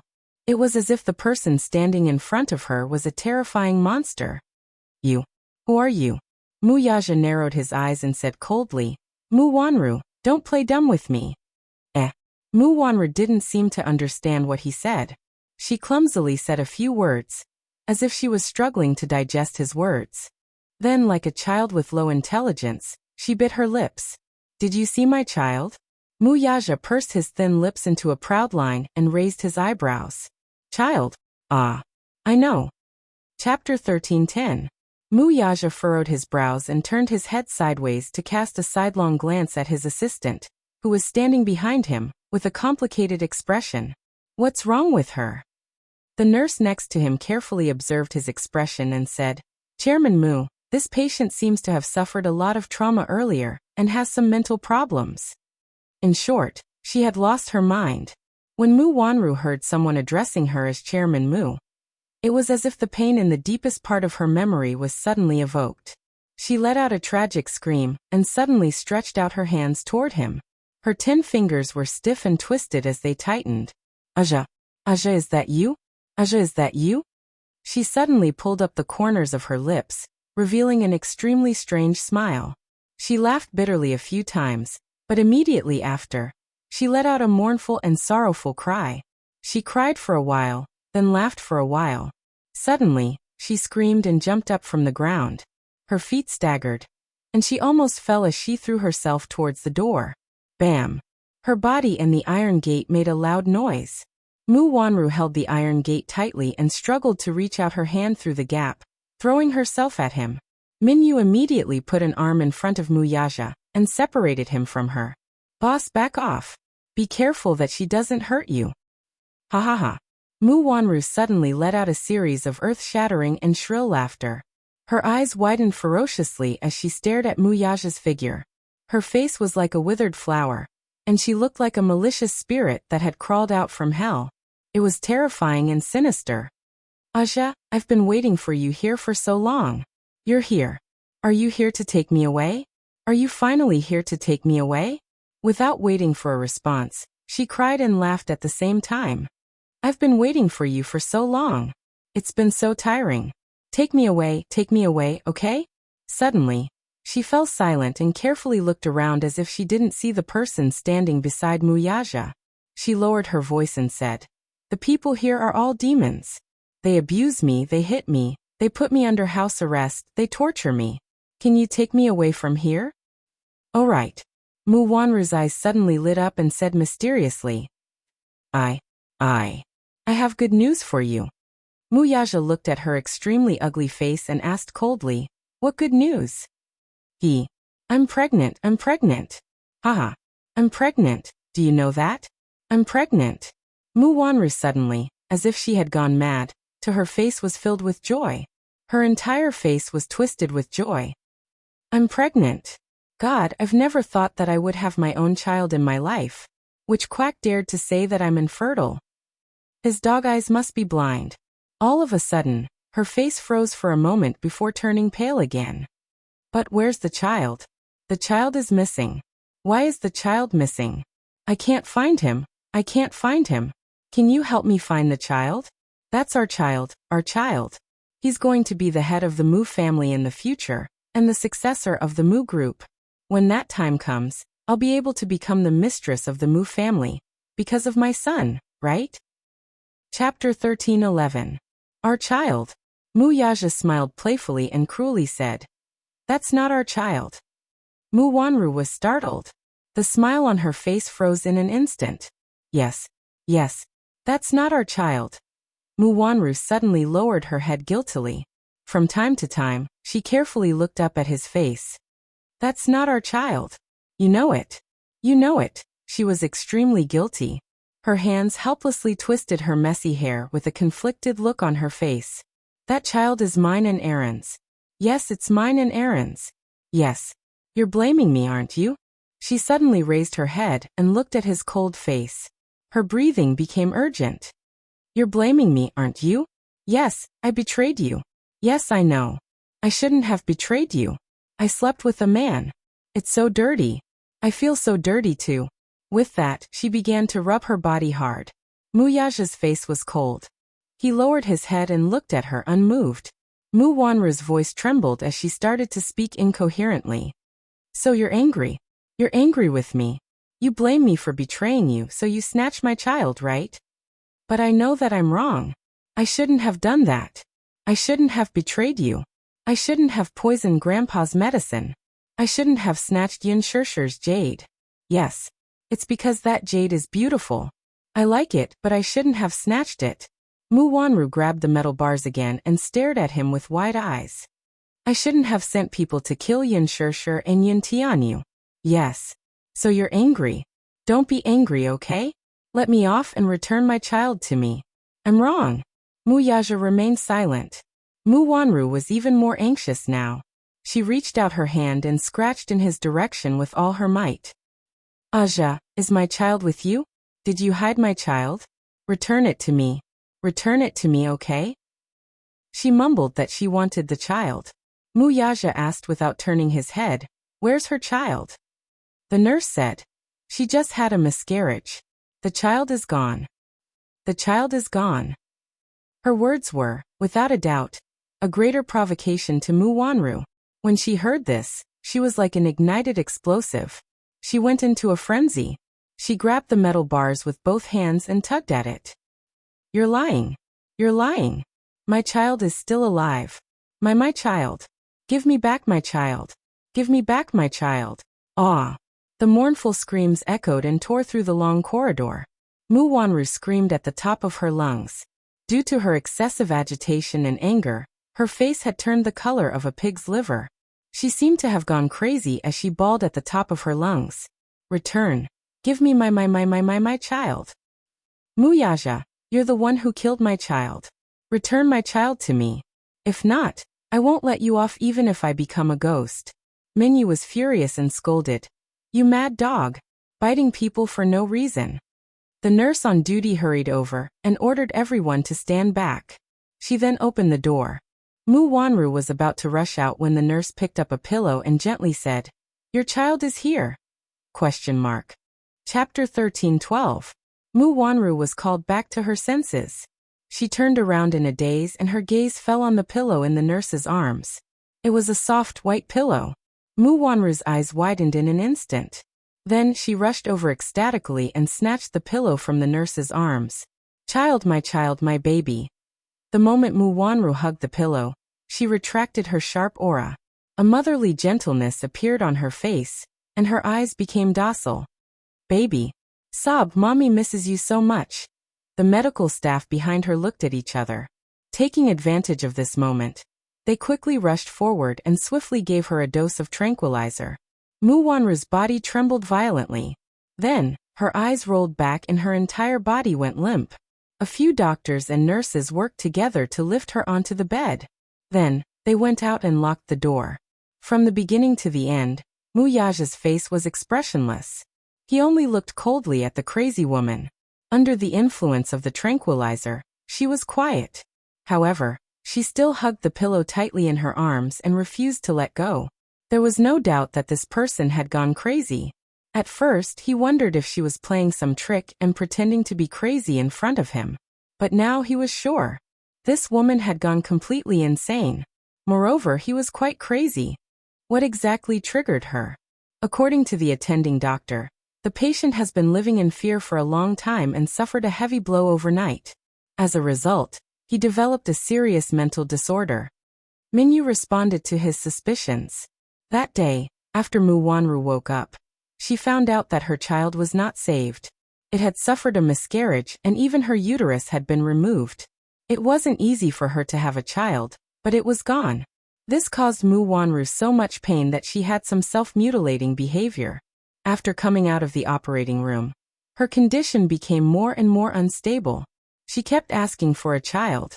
It seemed that she couldn't accept the pain of losing a child. She was pitiful and hateful. Mu Yaja slowly turned around and was about to leave when he saw a figure at the end of the corridor. At the end of the corridor, Mu Lianjue was leaning on a cane with someone supporting him. His back was against the light, so his expression could not be seen clearly. Mu Yaja was stunned. Then coldness and hatred appeared in his eyes. He raised his head and strode toward him.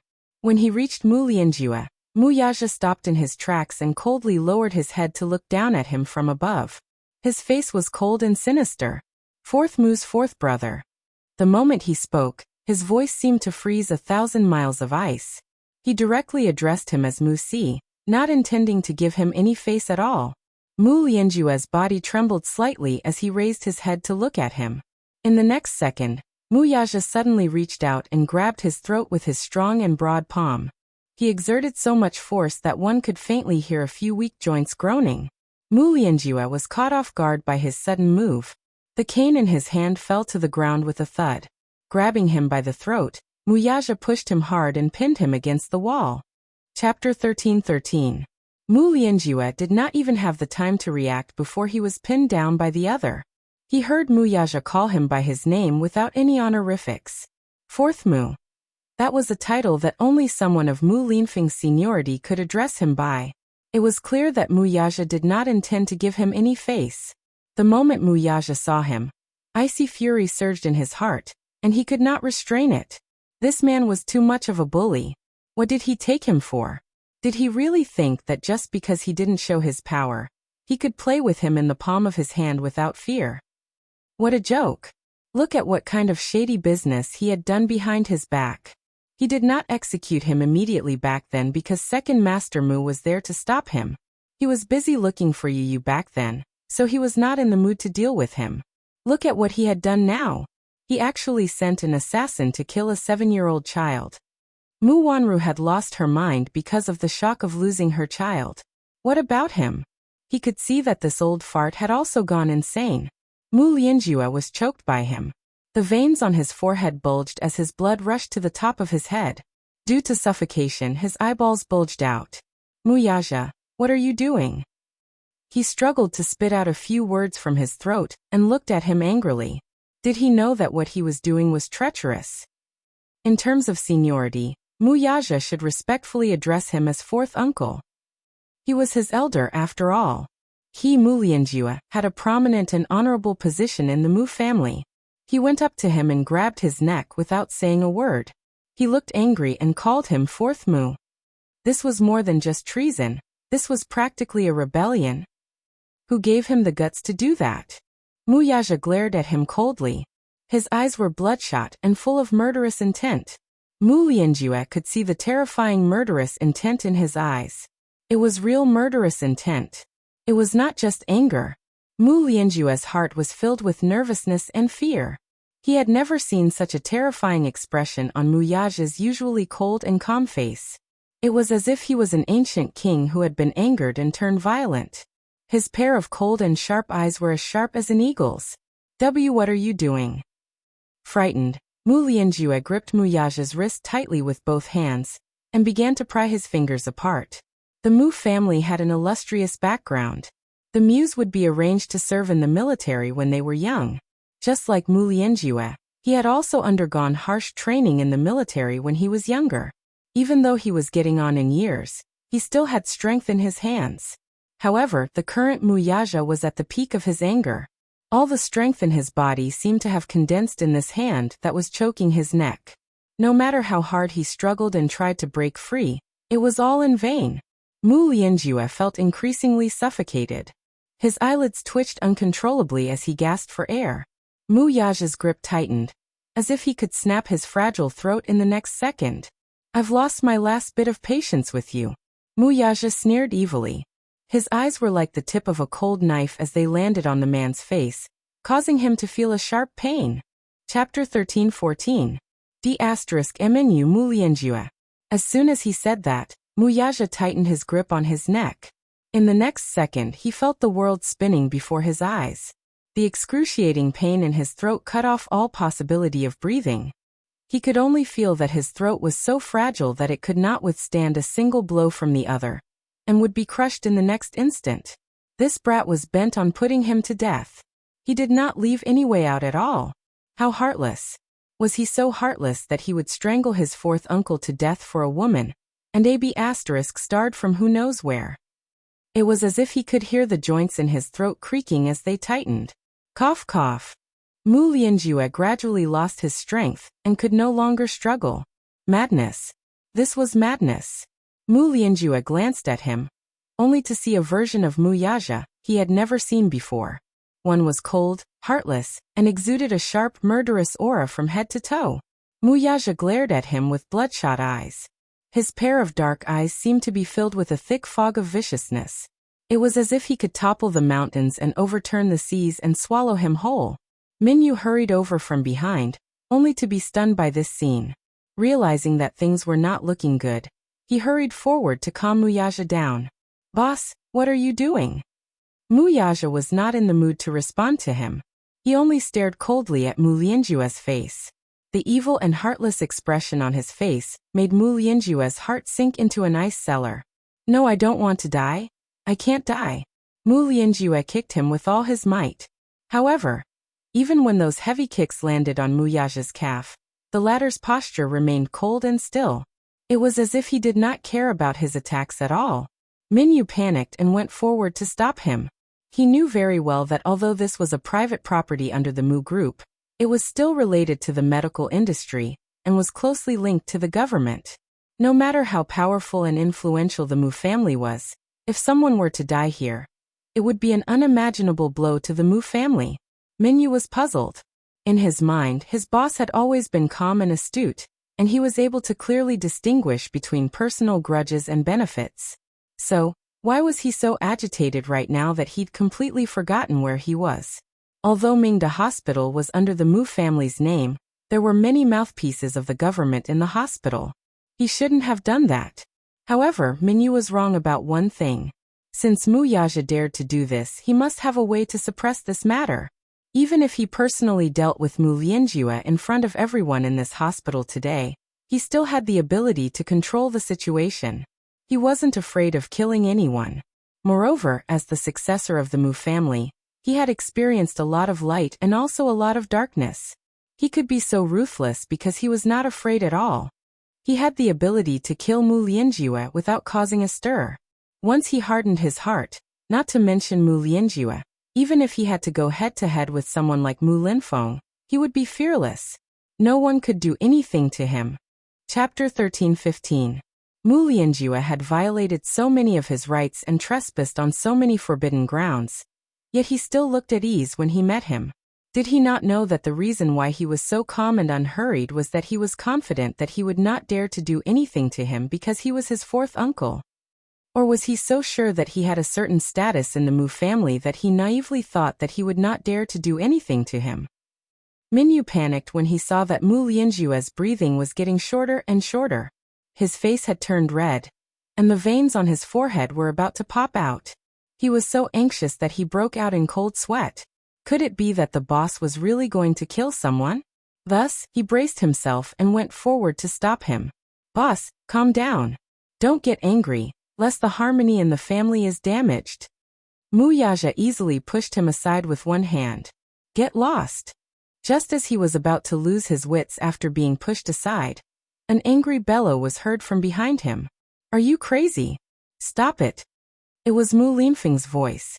Muyaja frowned slightly and glanced back from the corner of his eye. While he was distracted, Mu Lianjue mustered all his strength and finally broke free from him. He fell to the side and hugged his neck as he coughed and gasped for air. Cough, cough. Cough, cough, cough. Mu Lianjue could not stop coughing. When he raised his head to look at Muyaja, he looked as if he had seen a ghost and could not help but retreat backward. He was old. It was difficult for him to fight against him. Muyaja turned around and bumped into Mu Linfeng. Mu Linfeng, who was dressed in a well-ironed military uniform, slowly walked toward him, his footsteps like a gust of wind. He was different from the others. Muyaja had only trained in the army when he was young. Mu Linfeng, on the other hand, had been in the army since he was 10 years old. In a sense, he had devoted his life to power. Strictly speaking, he was the real power behind the Mu family, and had toyed with it for most of his life. Now that the Mu family had developed to this point, they were naturally no longer just a wealthy family in the business world. With such a large family, they were involved in both legal and illegal activities. The one who represented the legal side was naturally the head of the capital's military, Mu Linfeng. Moreover, his wife was from a powerful family. Hence, the power in his hands, even Muyaja, was not to be underestimated. Mu Linfeng came to the hospital today to prescribe some medicine. He had some old ailments. While he was at it, to meet Mu Lianjue and make some arrangements. Mu Linfeng knew his nephew well. He was a hot-blooded man. Mu Lianjue had done so many taboo things. His nephew would definitely not let him off so easily. Once the dust settled, he would definitely offend Mu Lianjue. Be it through open means or underhanded means, he would definitely settle this score. If things went wrong, Mu Lianjue's old life would be lost. Mu Linfeng, on the other hand, cared about their brotherhood. Perhaps at his age, he was no longer so high-spirited and emotional. He was worried that Mu Yaja would secretly deal with Mu Lianjue, so he asked him to go abroad for a period of time to avoid the limelight.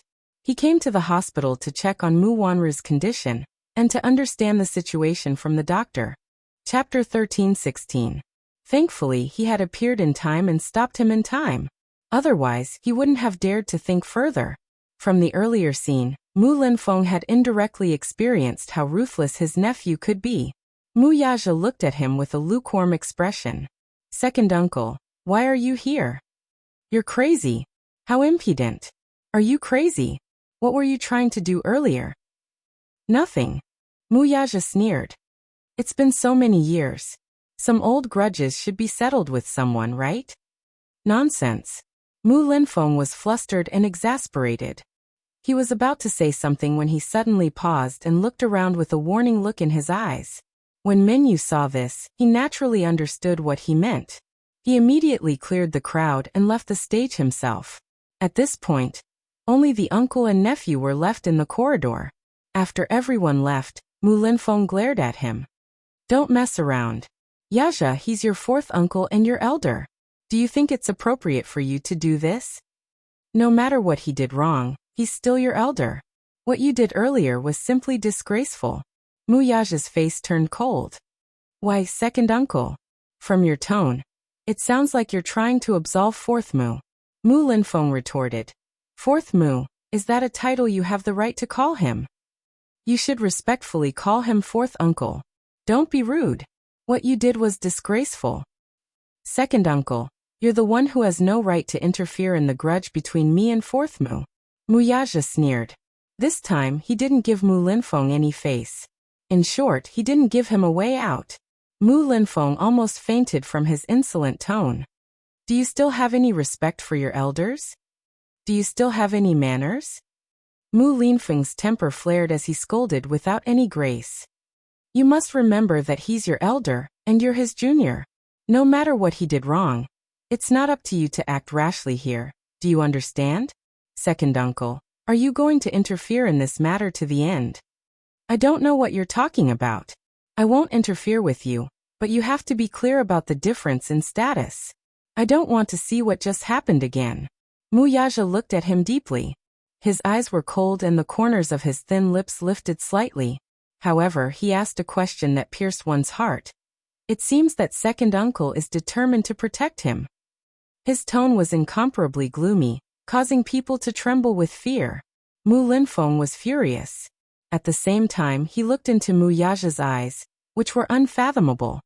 "Second uncle, aren't you afraid of hurting our friendship by doing this?" Mu Linfeng clenched his fists and took a deep breath before saying, "If the family is harmonious, everything will prosper." As soon as he said that, Mu Yaja chuckled softly and coldly. It was as if this sentence was the biggest joke to him. "Your words are truly laughable and lamentable." Mu Yaja narrowed his eyes and walked up to Mu Linfeng. He lowered his head slightly and cast a cold glance at the latter's face from the corner of his eyes. "If the family is harmonious, everything will prosper." "You," Mu Yaja suddenly asked, "Second uncle, you should be aware of what happened more than 10 years ago, right?" Chapter 13:17. Mu Yaja, on the other hand, caught too many chilling things from his face. He continued to ask, "You know the details of my father's car accident and my mother's death, don't you?" Mu Linfeng did not say anything. Mu Yaja continued coldly, "So what am I to you?" "I'm just a pawn." "You. Calm down." "I'm very calm." Mu Yaja closed his eyes. When he opened them again, they were so cold that it made one's heart palpitate. "I'm very calm." Mu Linfeng's heart sank when he saw this. With a pale face he explained, "About your father's car accident more than a decade ago, if I had foreseen it, I would have stopped it. But I was only aware of that matter in hindsight." Upon hearing this, Muyaja's lips tugged expressionlessly into a half-smile. Fourth bro is indeed muddle-headed in this matter. However, it's been more than a decade. Since he's let it go, you should let it go too, shouldn't you? Now that you have the entire Mu group, why do you have to care about the past?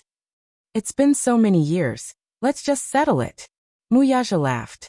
Settle it? After more than 10 years, such a huge blood feud could be resolved with just a few words. Muyaja smiled and replied coldly, sure. Mu Linfeng looked at him in surprise, only to hear him say sinisterly, if you want it to be settled, you'll have to pay with your life. After saying that, he turned around and walked away. Mu Linfeng stood rooted to the ground in a daze. He understood what Muyaja's words meant.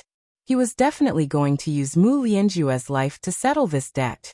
Mu Lianjue stood up shakily, his face as pale as wax. Second brother.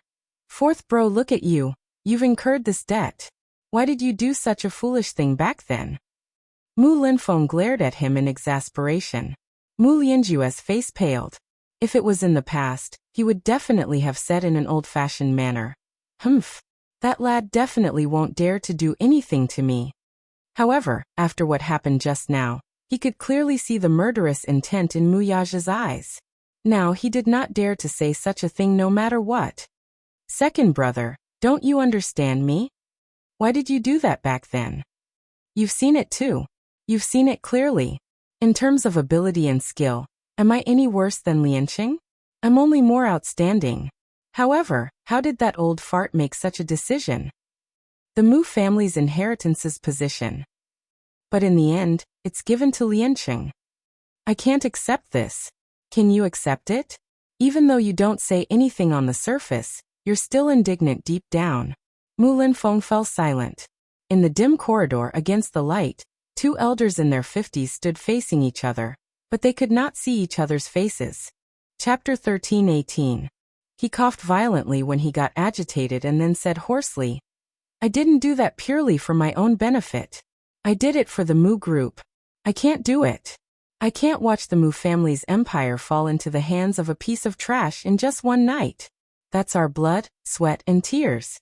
I won't allow him to trample on it. Enough. Mu Linfeng sighed as if he had lost all his strength. That matter is already in the past. I don't want to pursue it anymore. Fourth bro, you should stop now. Second brother, what should I do now? You can't leave me alone. Mu Linfeng looked at him and sighed faintly. Fourth bro, when we were young, I could tell that you were the most utilitarian among us. You were the most ambitious. I admit that among the brothers, your ability is considered to be quite outstanding. I won't deny it. But the ridiculous things you've done are too much. Mu Lianjue gritted his teeth. I was young and impetuous back then. I just couldn't accept it. I couldn't accept it. That's why I wanted to let that old man have a taste of the pain of losing his most beloved things one by one. That's enough, shut up. Mu Linfeng turned around. After a moment of silence, he suddenly said, Later, I'll send someone to protect you and arrange a flight to America for you as soon as possible. Lie low for now while you're abroad. You can come back when I summon you. I know. He was indignant, but there was nothing he could do now. He had lost this war. As a loser, he had nothing left and his momentum was gone. Now he could only lie low abroad. Muyaja received a call from Mu Linfeng when he returned to the office. When he picked up the call, he went straight to the point. There's something I want to tell you. I'll be frank with you. I'm protecting fourth bro. If you want to give second uncle face, don't touch him. Otherwise, it'll hurt the harmony in the family. Although Mu Linfeng's tone was firm and left no room for negotiation, it was rare for him to lower his stance in front of him. After weighing the pros and cons, Mu Linfeng decided to ease the tension with Muyaja. When Muyaja heard this, he sneered, Second uncle, do you need to report your decisions to me? Yaja, everything should come to an end. Let bygones be bygones. Second uncle is also responsible for this matter. If second uncle had anticipated your fourth uncle's ambition, he would have taken precautions. You should understand that second uncle values the unity of the family and doesn't like to split up. I also feel very regretful and sad about your father's death. I am also very angry with your fourth uncle, very angry. However, some of his methods are too much, and it seems unreasonable. What is a favor? Second uncle, how can you talk about favors with me and the Mu family? In such a big Mu family, there is only the cold struggle for power. What is there to talk about? How laughable. How pathetic. Just like a person who drinks water, only he knows whether it is hot or cold. Perhaps, in Mu Linfeng's eyes, Mu Lianqing's death was just a trivial matter that could be summed up with a simple word of regret. It was as if a single word from him could float away with the wind. Every step in the rich family was treacherous. A single mistake could lead to eternal damnation. The struggle for power was never-ending.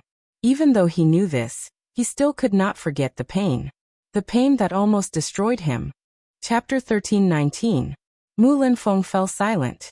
The silence was so long that just as Mu Yaja was about to hang up the call, he heard his uncle's heavy and powerless voice. What do you want me to do for you to be magnanimous? Mu Yaja's voice sank as he retracted his smile. His cold voice sounded apathetic. Be magnanimous? Second uncle, you must be joking. What kind of tone is that? Yaja, is this the attitude you should have toward your elders? I'm your second uncle. Don't be too arrogant and insufferably arrogant.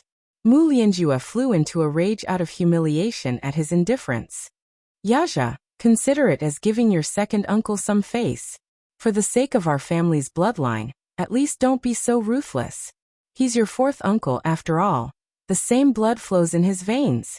Mu Yaja had completely lost his patience with him, and was disgusted with his uncle's haughty attitude. He snorted coldly. Aren't you overestimating your own status by saying that? Mu Linfeng was deeply stunned on the other end of the line. Never in his wildest dreams did he expect this lad to speak to him in such a manner. In the past, he would never speak to him in such a manner. While he was in a daze, Mu Yaja mercilessly retorted. It's hard to say who's giving face in this matter. I've already made up my mind. If second uncle insists on protecting him from me, you can try. You can try. What a boastful tone. Mu Linfeng was furious. An uncontrollable rage exploded in his chest as he scolded. Yaja, aren't you going overboard with your words? Don't forget who you're relying on to have your current status. Who did you rely on to be able to sit in the position of successor? Think about it again. Who are you relying on to become the head of the Mu family? Without me, can you have your current status? Don't even think about it. Don't forget how pathetic you would have been back then if it weren't for me. It was me who helped you to your current position, hee. You're different now. Your wings have hardened, so you want to soar high, right? You're so arrogant that you won't give me any face, will you? Second uncle, don't forget that I owe you all these years, and it's about time I pay you back. Hee. You support me? The smile on Mu Yaja's face disappeared, and his eyes turned cold. Second uncle, I can't help but admire you for making use of me sound so dignified. Yes, you were the one who supported me, but did you think that I was able to sit in this position all because of you? Not necessarily. Not everyone can reach where they are today with your support. Back then, no matter who it was, no one would be able to replace my achievements today. Mu Linfeng's expression changed drastically as viciousness surfaced on his face. Mu Yaja paused and said with a mocking smile, Moreover, I should have paid back all the favors you've given me over the years. Have you forgotten? You can't do those dirty things with your status.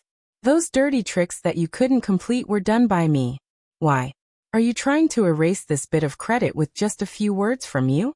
Mu Linfeng questioned sternly. Then what exactly do you want now? Chapter 13:20. When Mu Linfeng heard that, he was both furious and shocked.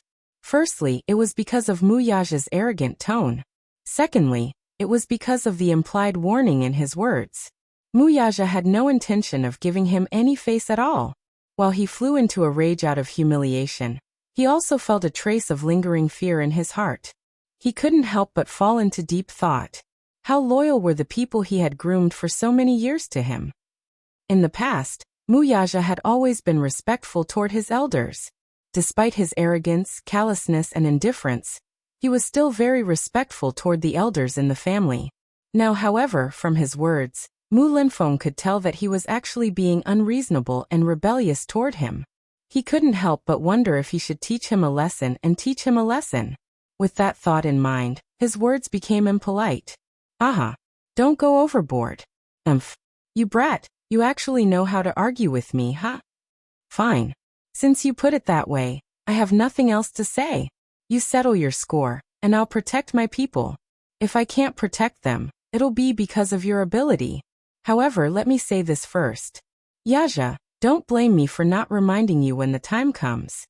What kind of consequences will your actions bring upon you? Don't you think it's time for you to examine the situation you're in now? You've just ascended to the position, and everyone in the family is suspicious of you.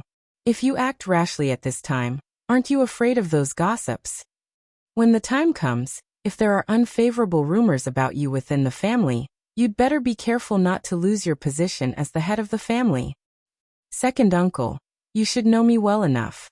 No one can stop me from doing what I want to do. It's either I don't do it.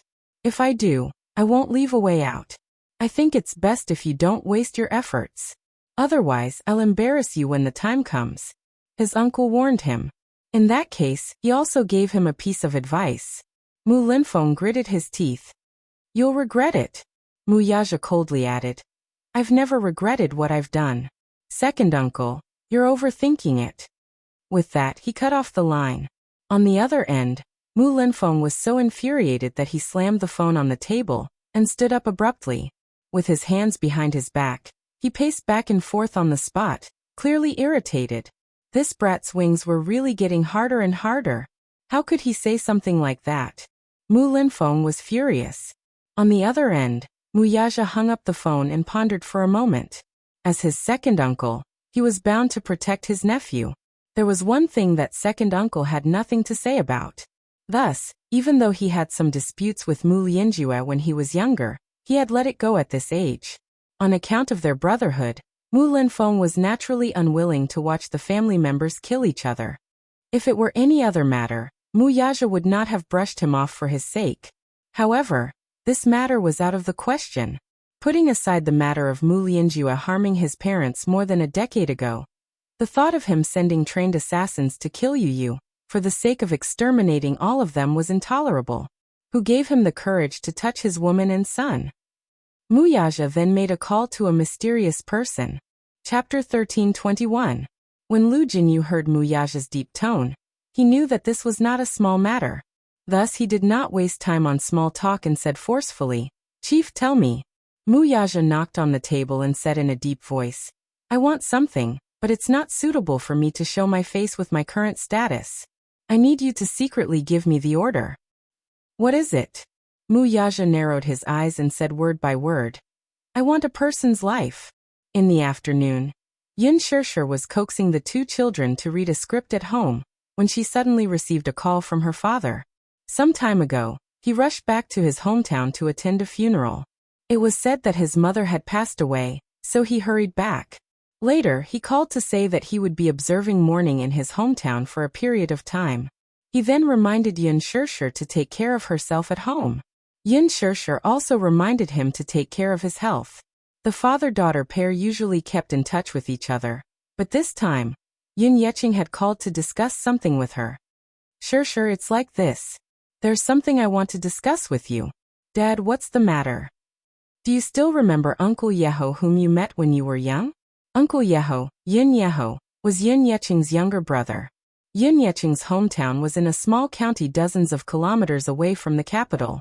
There was a backward village called Yin Family Village. The scenery there was picturesque, but due to its location, the village's economy had always been backward. Yin Yeqing had an elderly mother, an elder sister, and a younger brother. He had always been closer to his younger brother. When he was very young, his father passed away early due to a mining accident. His mother raised the three children single-handedly.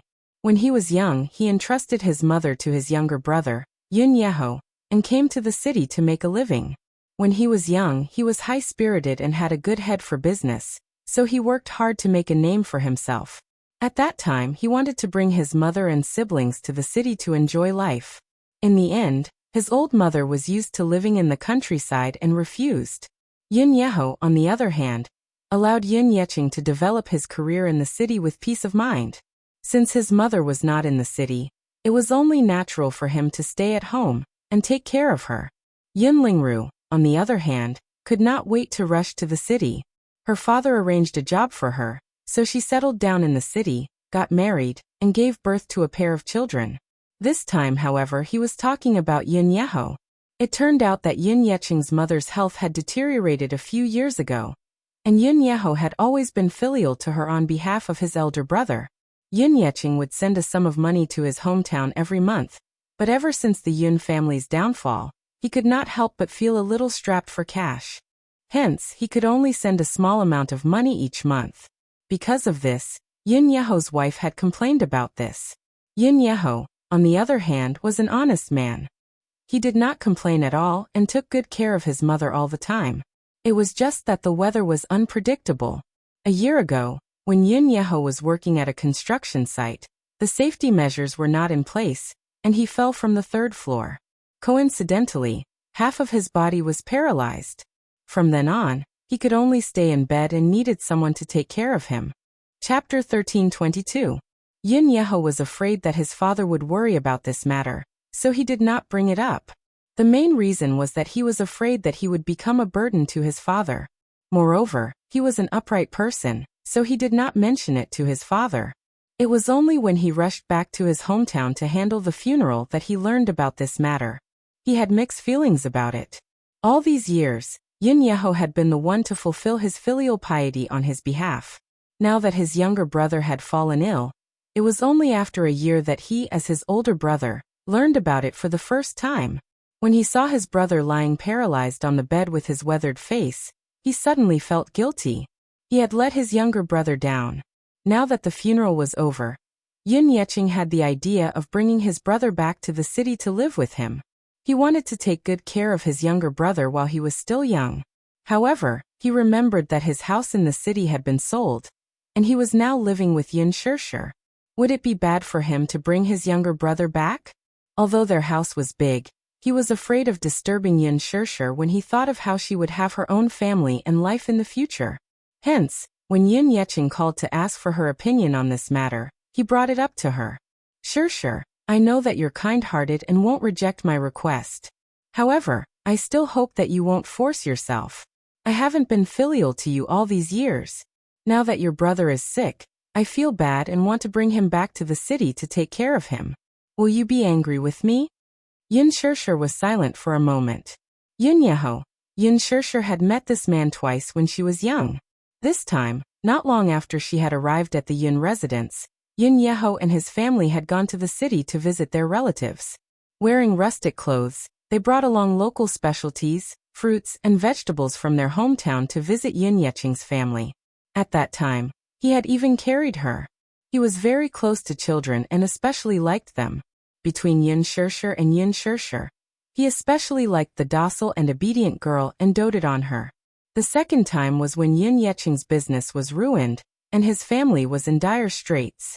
Yin Yeho, on the other hand, had come here in secret behind his wife's back. He knew that his brother was having a hard time and that their family was in dire straits. Thus, he secretly gave him tens of thousands of yuan, which he had scrimped and saved, to pay off his brother's debt. How could Yin Yeching accept it? He rejected it again and again. His brother, on the other hand, was honest and did not say much. He just quietly stuffed the money into the cupboard before he left. Yin Shirshir had a good impression of her brother. He was an honest and upright person. The moment she heard that Yin Yeching planned to bring her brother over, she was still considering where to settle him down. Xiangti walk? That can't be. It's too inconvenient. Most importantly, given her current occupation, if she were to be followed by the paparazzi, it would definitely disturb her husband, who was planning to move to the city to recuperate. Chapter 13:23. Usually I'll stay there to take care of him. However, because of this, it might be difficult for me to take care of you. I hope you can understand me. After all, Grandma passed away and your uncle is half paralyzed. It's quite serious. That's why I want to take good care of him. Dad, what are you talking about? Yin Shirshir did not know whether to laugh or cry. She said helplessly, You earn 5,000 yuan a month. After deducting the rent, how much can you afford? This. It was not that he had not thought of this problem. He was extremely vexed. He also thought of asking Yin Shirshir for help, but he was too ashamed to do so. However, he heard Yin Shirshir say, "How about this? The house we're living in now has 3 floors. If Uncle doesn't mind, we can put him on the 3rd floor. How about it? However, I'm afraid that the little guy will cause a ruckus and affect his rest. If you're worried about this, I can contact someone and buy a small bungalow nearby. The environment will be more elegant and secluded. This way, I'll be close to him and can visit him when necessary. Dad, your health isn't good, so don't go out and work. Stay at home and accompany Uncle. I'll hire a caretaker to take care of him regularly. Who knows, if the care is in place, there might be a glimmer of hope for him to stand again. Don't you think so? This won't do. You're working so hard and taking care of a child. You're already too busy. You can't do this." He did not want her to work too hard and run around for his debt of gratitude. If that was the case, he would rather think of a solution himself. "Dad, must you treat me like an outsider? It's not a big deal. Now I have the ability and I'm earning more money. My life is no longer like before, when I can't make ends meet. It's time for me to be filial to you. You've raised me for so many years. You deserve this filial piety. That's why you don't have to say such things to me. I know you're thinking for my sake, but I feel very sad when I hear it." Yin Yeching was stunned. Suddenly, a slightly choked voice came from the other end. Yin Shirshir didn't notice this slight movement. Instead, she said, "Besides, Dad, you've been in the city for so many years, while Uncle stayed in the hometown to observe filial piety on your behalf and take care of Grandma. A few years ago, he worked at the construction site for more than 10 years and suffered for most of his life. Moreover, when our family was in dire straits, Uncle always remembered us and thought of us. Taking care of him is also the responsibility of a junior, isn't it?" Sure, I'm already very touched that you think this way. However, you shouldn't take everything on yourself. Let's do it this way. Dad will bring Uncle and the others here. Then, we'll do what I said before and rent a small house for Uncle to rest.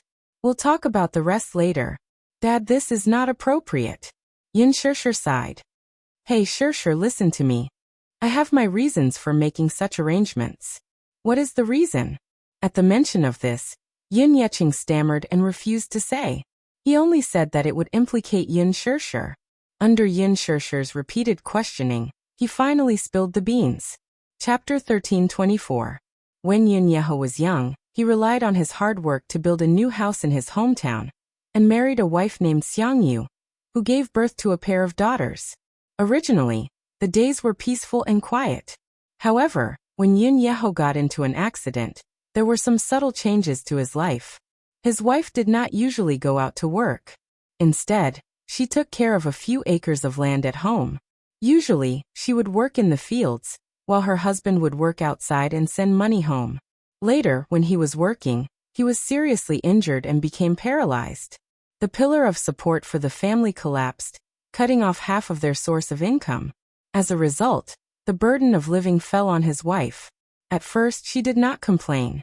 She would go out to farm in the day and come back at night to take care of Yin Yeho and his mother-in-law. However, not long after, Xiangyu became unhappy. She had to go out to work in the day and come back at night to take care of her seriously ill mother-in-law and the bedridden Yin Yeho. Gradually, her complaints increased. She was somewhat dissatisfied with Yin Yeching and Yin Yeho. When Yin Yeching's family was prosperous, he did not do anything to his mother, and only sent some money home. However, when they were down and out, Yin Yeho secretly sent money to his father behind her back. Now that Yin Yeho was bedridden, not only did he not inform Yin Yeching, but the latter also did not come back to visit him. Therefore, she once suggested that they get back the tens of thousands of yuan they had given to Yin Yeching to ease their hard times. Yin Yeho was unwilling to do so. He said that it was not easy for Yin Yeching, either. Everything in the city had to be spent, and life was tough. The couple quarreled. From then on, they did not put in as much effort in taking care of Yin Yeho and his mother-in-law, and appeared to be very perfunctory. This time, when Yin Yeching went back to attend his mother's funeral, he learned of this matter and proposed to bring Yin Yeho to the city. When Xiangyu heard of this, She also wanted to follow them to the city. Yin Yeching could not reject her because of his pride, but Yin Yeho was angry when he heard this. He was afraid that dragging his family would burden his father, so he refused to go to the city. Chapter 1325. Yin Yeho was infuriated. Her father hurriedly tried to smooth things over. Don't bother. Your whole family will follow me to the city. I still have some connections so I can arrange jobs for your 2 daughters. With that, Xiangyu was satisfied. This was also the reason why Yin Yeching repeatedly said that he could not burden Yin Shirshir. With Li Qin in front of him, he had suffered enough. Naturally, he could not let Yin Shirshir have another burden. Who knew if she was the second Li Qin? Yin Yeching did not dare to let Yin Shirshir carry another burden. Yin Shirshir smiled at his words and said, Dad, you've taught me before that a harmonious family will prosper. Still, since you're worried that I'll be dragged down, I'll respect your opinion. Still, when Uncle comes to the city, even if he doesn't stay with me, I'll at least be in charge of their accommodation. This is also a token of my sincerity. Yin Shirshir's words were very pleasing to his ears. With tears in his eyes he lamented, Shirshir, the best choice I've ever made in my life is to meet you. Although you're not my biological daughter, I've always treated you as my own in my heart. I know that you're filial and know how to be grateful. At the same time, I hope that you can lead a better life. Your happiness is Dad's greatest wish. Yin Shirshir smiled and comforted him a little more before hanging up the phone. Afterward, she thought that since Yin Yeching was bringing Yin Yeho to the city, he would need to consider some accessories. Thus, she decided to head out to purchase some items. The season had changed recently, so she wanted to buy some clothes for the 2 children and Muyaja. Thus, she left a note on the table and left. She hailed a nanny van. When they reached the city center, she put on a pair of sunglasses, a low cap, and a jacket before heading into the shopping center. As a public figure, she had quite a bit of popularity in the public eye. Thus, she had to put more thought into her outfit when she went out. It would be troublesome if the reporters recognized them and distorted the report. After Yin Shirshir confirmed that she didn't recognize her, she went to the children's clothing section. Previously, she had taken Xiao Yichen's measurements. Xiao Yichen matured very early and very quickly. He grew taller and was a head taller than Yu Yu. For a child his age, the clothes he wore for a season would not fit him anymore. Therefore, Xiao Yichen changed his clothes very diligently. Xiao Yichen's skeleton was slightly bigger than Yu Yu's. Perhaps it was because he developed earlier than Yu Yu, but his body had already started to develop. He had broad shoulders, long legs, and a sturdy back. As such, Yin Shirshir specially chose a few suits for Xiao Yichen. She carried a few clothes to the counter to pay for them. Then, she carefully selected a few elegant gentlemen's suits for Yu Yu. Yu Yu was especially suited for this style of clothes.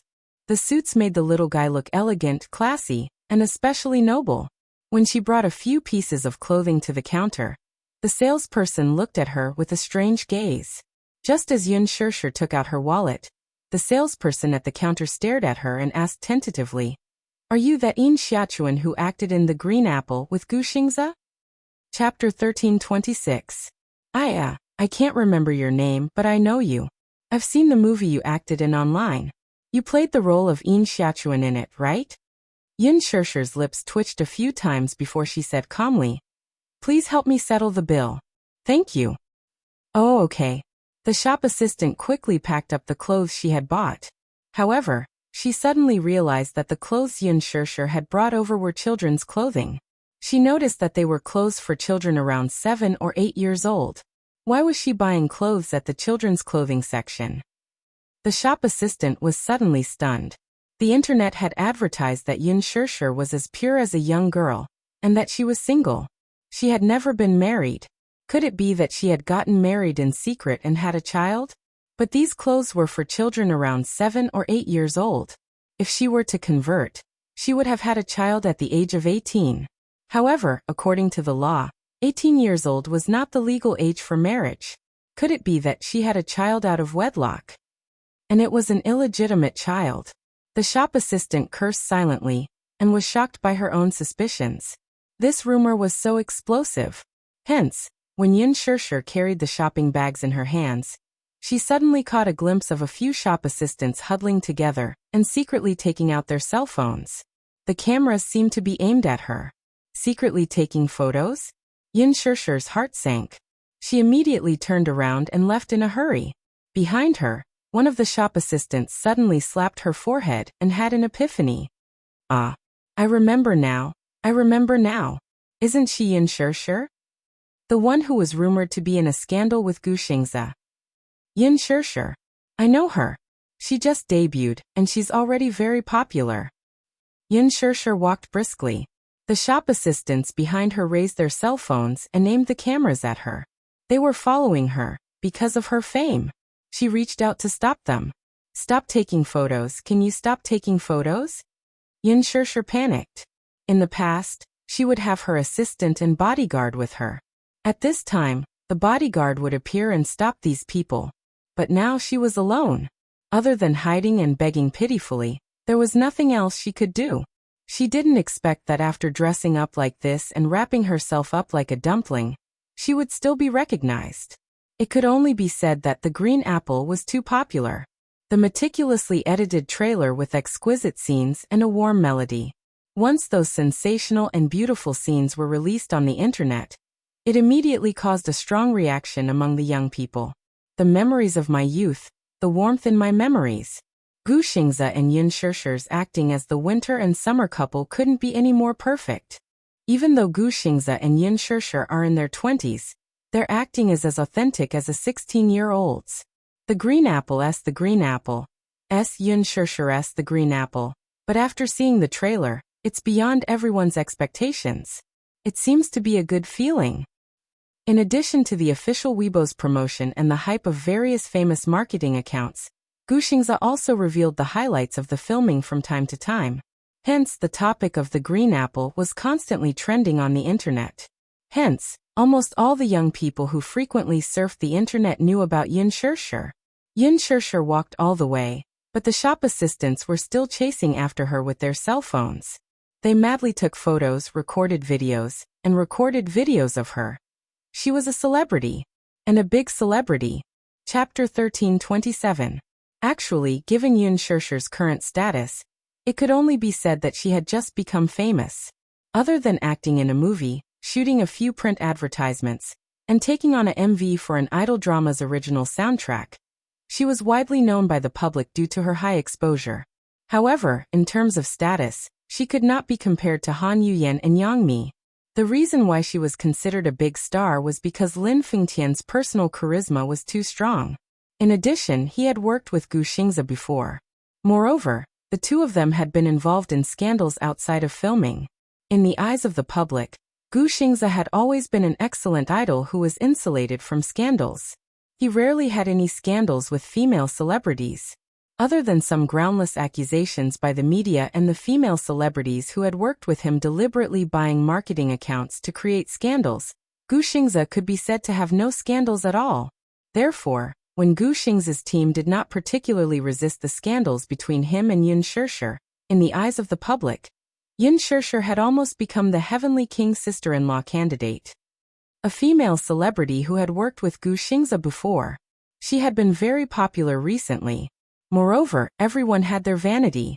If they could post a photo with a celebrity on their WeChat moments, wouldn't they be in the limelight? Yin Shishir, can you take a photo with me? Yin Shishir, are you really together with Gu Xingze? That's impossible, right? They can't be together. I've seen the trailer of The Green Apple. Actually, when the two of them stand together, they look very compatible. If she is together with Gu Xingze, I definitely won't be disgusted.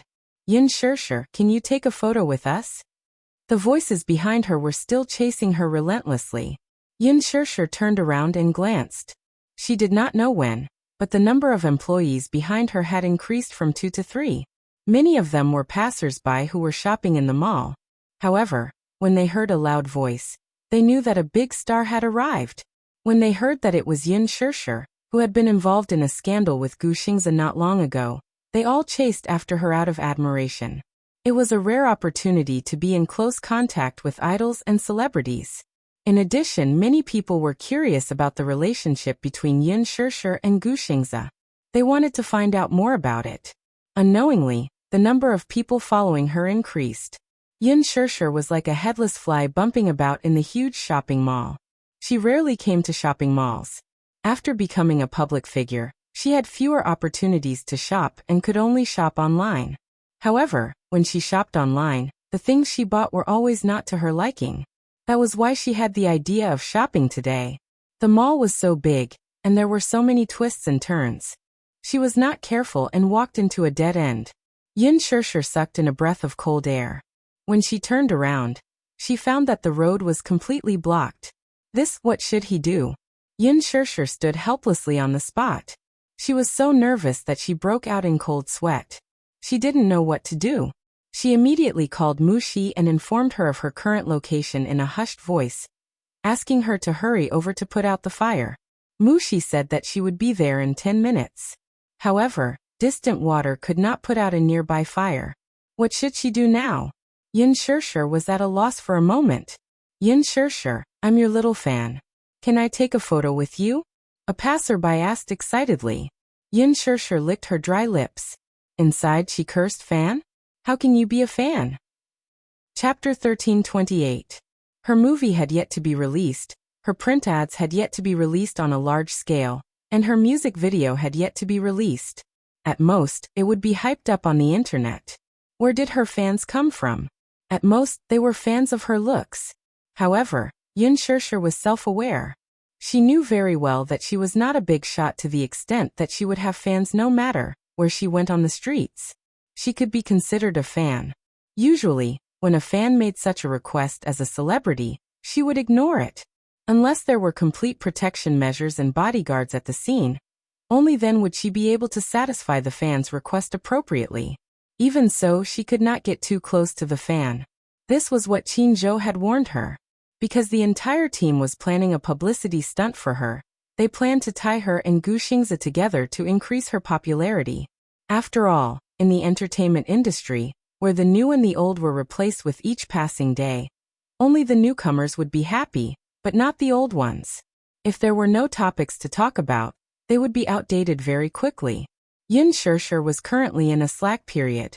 She was a newcomer who had just debuted and did not have a lot of work yet. Other than some entertainment programs, she had not released any other works yet. Hence, the team hoped that during this period of slack, they could stabilize her popularity. Hence, they tied her and Gu Xingzi together for publicity purposes. With Gu Xingzi's high popularity and Yin Shirshir's natural ability to be on the hot search list, there was naturally no need to worry about the topic when the two of them were tied together. As far as management companies were concerned, artists were more like commodities to them. If they wanted this product to gain more market share, they would rack their brains to plan, package, and promote the product. Now that Huan Yu was promoting Yin Shirshir, it was more the intention of the entertainment director, Ji Lin. Ji Lin was very optimistic about Yin Shirshir's future, so he did not hesitate to spend a lot of money to package her. However, what was disadvantageous for her was that tying her to Gu Xingzi for publicity purposes would definitely attract extreme protests and dissatisfaction from some of Gu Xingzi's fans. Long before this, Yin Shirshir had already received razor blades sent to the company by Gu Xingzi's die-hard fans. It wasn't just once. It was a very frequent occurrence. When Mu Shi opened the letters sent by fans, 80% of them were clamoring for Yin Shirshir to get out of showbiz. However, the unfavorable situation for her was far more than that. Some fans even sent private messages to insult Yin Shirshir, saying that she was a scheming B*TCH and a white lotus who would resort to any means to create hype in order to climb up the social ladder. She was so shameless that she even used Gu Xingzi to create hype. This was something that Gu Xingzi's fans could not tolerate. There were even netizens slandering her, saying that Yin Shirshir must have a very scary background. She must have a sugar daddy behind her, and perhaps even more than one. The financier behind her must be very powerful, so much so that the high-quality idol, who had always been untainted and insulated from scandals, was actually willingly tied up with her for hype. In the eyes of these fans, there was no way that Gu Xingzi was willing. He was so arrogant and aloof, so how could he lower himself and cooperate with a newcomer to create hype? It must be that Yin Shirshir's backer was too powerful, So she maliciously oppressed, exploited, and made use of him. These voices with ulterior motives spread like wildfire online. Hence, Qinzhou repeatedly warned Yin Shishir not to go out alone. If she met Gu Xingzi's extreme fans, he was afraid that she would be hurt. Chapter 1329. In the past, there was also a new starlet who had just debuted. She was pretty and had collaborated with Gu Xingzi in an idol drama. She acted as a scheming second female lead. Just like Yin Shishir's team, this starlet's team wanted to use Gu Xingzi's popularity to create hype. Gu Xingzi's team naturally wouldn't allow Gu Xingzi's popularity to be used by them. Hence, they bought their own marketing accounts and started to create hype with some verified accounts on Weibo. They spread some groundless gossip on the set on the internet to create an ambiguous feeling between the two of them. The starlet would also post some ambiguous content on Weibo from time to time to make people's imaginations run wild. However, her team took a wrong step. The idol drama that Xiaohua acted in did not have a good character setting. Not only was she the second female lead, but in the drama, this character was sinister and vicious. She was very shrewd and always made things difficult for the male lead and female lead. It was very unflattering. Moreover, the audience liked the couple very much. Hence, the impression of the characters in the drama was brought to reality. They were especially disgusted and resistant to the starlet. In addition, she used Gu Xingzi's popularity to create hype. This caused Gu Xingzi's team to be unhappy. Gu Xingzi's studio quickly released an announcement to clarify the scandal. They also accused the starlet of not having professional ethics and creating hype for herself. This caused a huge impact on Gu Xingzi's acting career. As a result, the public was even more disgusted with the starlet. At a press conference, an extreme fan entered the venue and shook hands with a celebrity at close range. The fan took out a bottle of sulfuric acid and splashed it directly on her face. She cursed angrily, "Shameless B***, go to hell." Then, she took out a small knife and stabbed her ruthlessly. She stabbed her a total of 15 times and her body was covered in blood. She was rushed to the hospital for emergency treatment. Fortunately, the stab didn't hit any vital parts. However, the fatal part was the sulfuric acid that was splashed on her face. The starlet opened her mouth and screamed in fear. The sulfuric acid entered her mouth and burned her throat. Her face was disfigured. It was a horrible sight. After that, she left the entertainment industry and disappeared without a trace. However, this incident caused quite a stir in the entertainment industry at the time. Many celebrities who had taken advantage of Gu Xingzi's popularity felt insecure. From then on, very few female celebrities dared to be associated with Gu Xingzi in a scandal. Because of this, you would never be able to tell who had good intentions and who had bad intentions from so many people. Therefore, Qinzhou repeatedly warned her not to get too close to the fans. Yin Shishir hesitated, but still compromised and nodded. When the fans saw that Yin Shishir actually agreed to take a photo together, she was so excited that she rushed forward with her mobile phone to take a photo with her.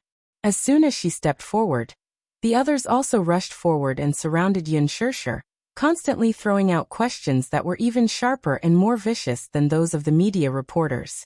Yin Shishir, are you really together with Gu Xingzi? Do you like Gu Xingzi? I read the gossip reports that you and Gu Xingzi are secretly dating. Is that true? If you are really together, why are you hiding it? You like Gu Xingzi, but does Gu Xingzi like you? Did you throw yourself at him when you were in a scandal with Gu Xingzi? Someone in the crowd suddenly made a malicious guess. Chapter 1330. Everyone fell silent for a moment. Those sinister, suspicious, and curious gazes fell on her one after another, all of them carrying deep meanings. That person persisted and asked, "If you really like Xingzi, then so be it. But I think you obviously see that he is very popular and is a king. You just debuted and don't have any popularity, so you want to use Gu Xingzi to create hype and bask in his light and popularity, right?" Yin Shishir was stunned and at a loss for words.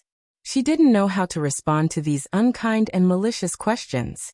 It would only make things worse. Moreover, her team did seem to be planning to create hype. That was true. However, it wasn't her studio's intention to create a scandal with Gu Xingzi. Gu Xingzi's team also had this idea. After all, in the entertainment industry, newcomers were constantly debuting. Many of them relied on their unique looks. Although they didn't have many works, they gradually accumulated some popularity by participating in reality shows. Before this, Gu Xingze had never tried reality shows. In addition, in The Green Apple, Gu Xingze and Yun Shishir acted as the classic Dongxia couple, which was the nation's first love. Therefore, both studios reached an agreement. However, in the entertainment industry, there were so many things that were beyond one's control. There was clearly so much unkind public opinion being forced on her, but she couldn't deny it or explain it. On the contrary, public opinion was a better weapon for her to become famous. Yun Shishir bit her lower lip and avoided answering the question. In her silence, a female student who looked like a passerby was curious and muttered, "Is she Yun Shishir? Why can't I tell?" As soon as she finished speaking, Yun Shishir saw her rush forward and reach out to take off her cap and sunglasses. When her exquisite face was exposed in front of everyone, there was an uproar. Yun Shishir was secretly shocked and instinctively raised her arm to block it. Wow. It's really Yun Shishir in person. I think she looks better in person than on TV. I don't think so. I always felt that she was just passable. How should I put it? In the trailer of The Green Apple, the character she played was so pure and beautiful, but look at her in person. She even had a seductive aura about her. She looks like the reincarnation of a vixen. She's definitely a vixen. Otherwise, how could Xingzhe be so obsessed with her? The scandal has been hyped up for so long, but Xingzhe hasn't stepped forward to clarify it. Could it be that they're together? How is that possible? Why would Gu Xingzhe fall for her? He's not famous, and we don't even know if he has a clean background. Who knows? The crowd surrounded her and pointed at her, discussing animatedly. Yun Shishir's hands hung weakly by her side. She lowered her head and looked lonely. "Young Master Gong, there seems to be some movement over there." When Gong Jie passed by a corner of the mall, his accompanying assistant whispered to him. He came to this shopping mall today because Leji Holdings' largest flagship store was in this mall. Hence, he was here to check on the company, which had been in poor health a few years ago, and to see how Yun Tianyu was doing now. However, when he passed by the children's clothing cabinet, Gong Jie followed the sound and saw a crowd not far away. Usually at this time, he would not pay attention to such a disturbing scene. Chapter 1331. When his gaze finally landed on Yun Shishir's fair and delicate face, his originally cold gaze instantly turned fiery hot. It's her. The woman he saw in the poster in Yun Tianyu's office that day. How could it be her? Gong Jie could not help but walk closer to her. Compared to her image in the poster, she was thinner and taller. Her legs, in particular, were slender and shapely. Her eyes were enchanting and beautiful but, at the same time, contained a pure charm. Her brows were gentle and sweet. That face slowly overlapped with the bright and gentle smile in his memory. At that moment, Gong Jie could not help but hold his breath. Similar. Too similar. Sure. Gong Jie's eyes widened abruptly as he stared fixedly at her face. After repeatedly comparing her to the girl's voice and appearance in his memory, his eyes seemed to have confirmed his suspicions. Ecstasy surged in his eyes as he dashed toward her. On the other side, Yun Shishir was still surrounded by the crowd with no way out. She looked left and right and surveyed the crowd.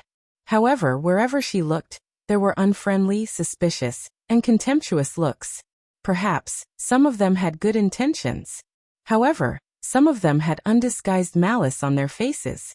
There were even some who were recording with their phones. God knew what she would say if it was maliciously intercepted and rearranged. She did not know how it would be distorted. Yun Shishir, say something. Answer us. Are you trying to ride on Gu Xingze's popularity to get ahead? Are you using him to create a scandal? Are you trying to use the superstar scandal to get ahead? Yun Shishir, you are very good-looking and beautiful. You have good acting skills too. Why must you use such means to become famous? That's right. Is there no cleaner idol in the entertainment industry? Can't you compete fairly with your capabilities? Why must you use such despicable means to climb up the ranks? Don't trample on Gu Xingze's reputation, okay? Gu Xingze was able to get to where he was today and secure his position for so many years because of his own capabilities. His fame is earned through his own efforts. In my heart, he is a high-quality idol, So can you please leave him? Don't tarnish him. As soon as this person finished speaking, someone immediately chimed in. That's right, that's right. Leave Xingza. Please leave Xingzha. If you must use such a despicable method to create hype, then please get out of the entertainment industry, okay? Everyone's voices buzzed in her ears like mosquitoes and flies. Yin Shirshir lowered her head expressionlessly.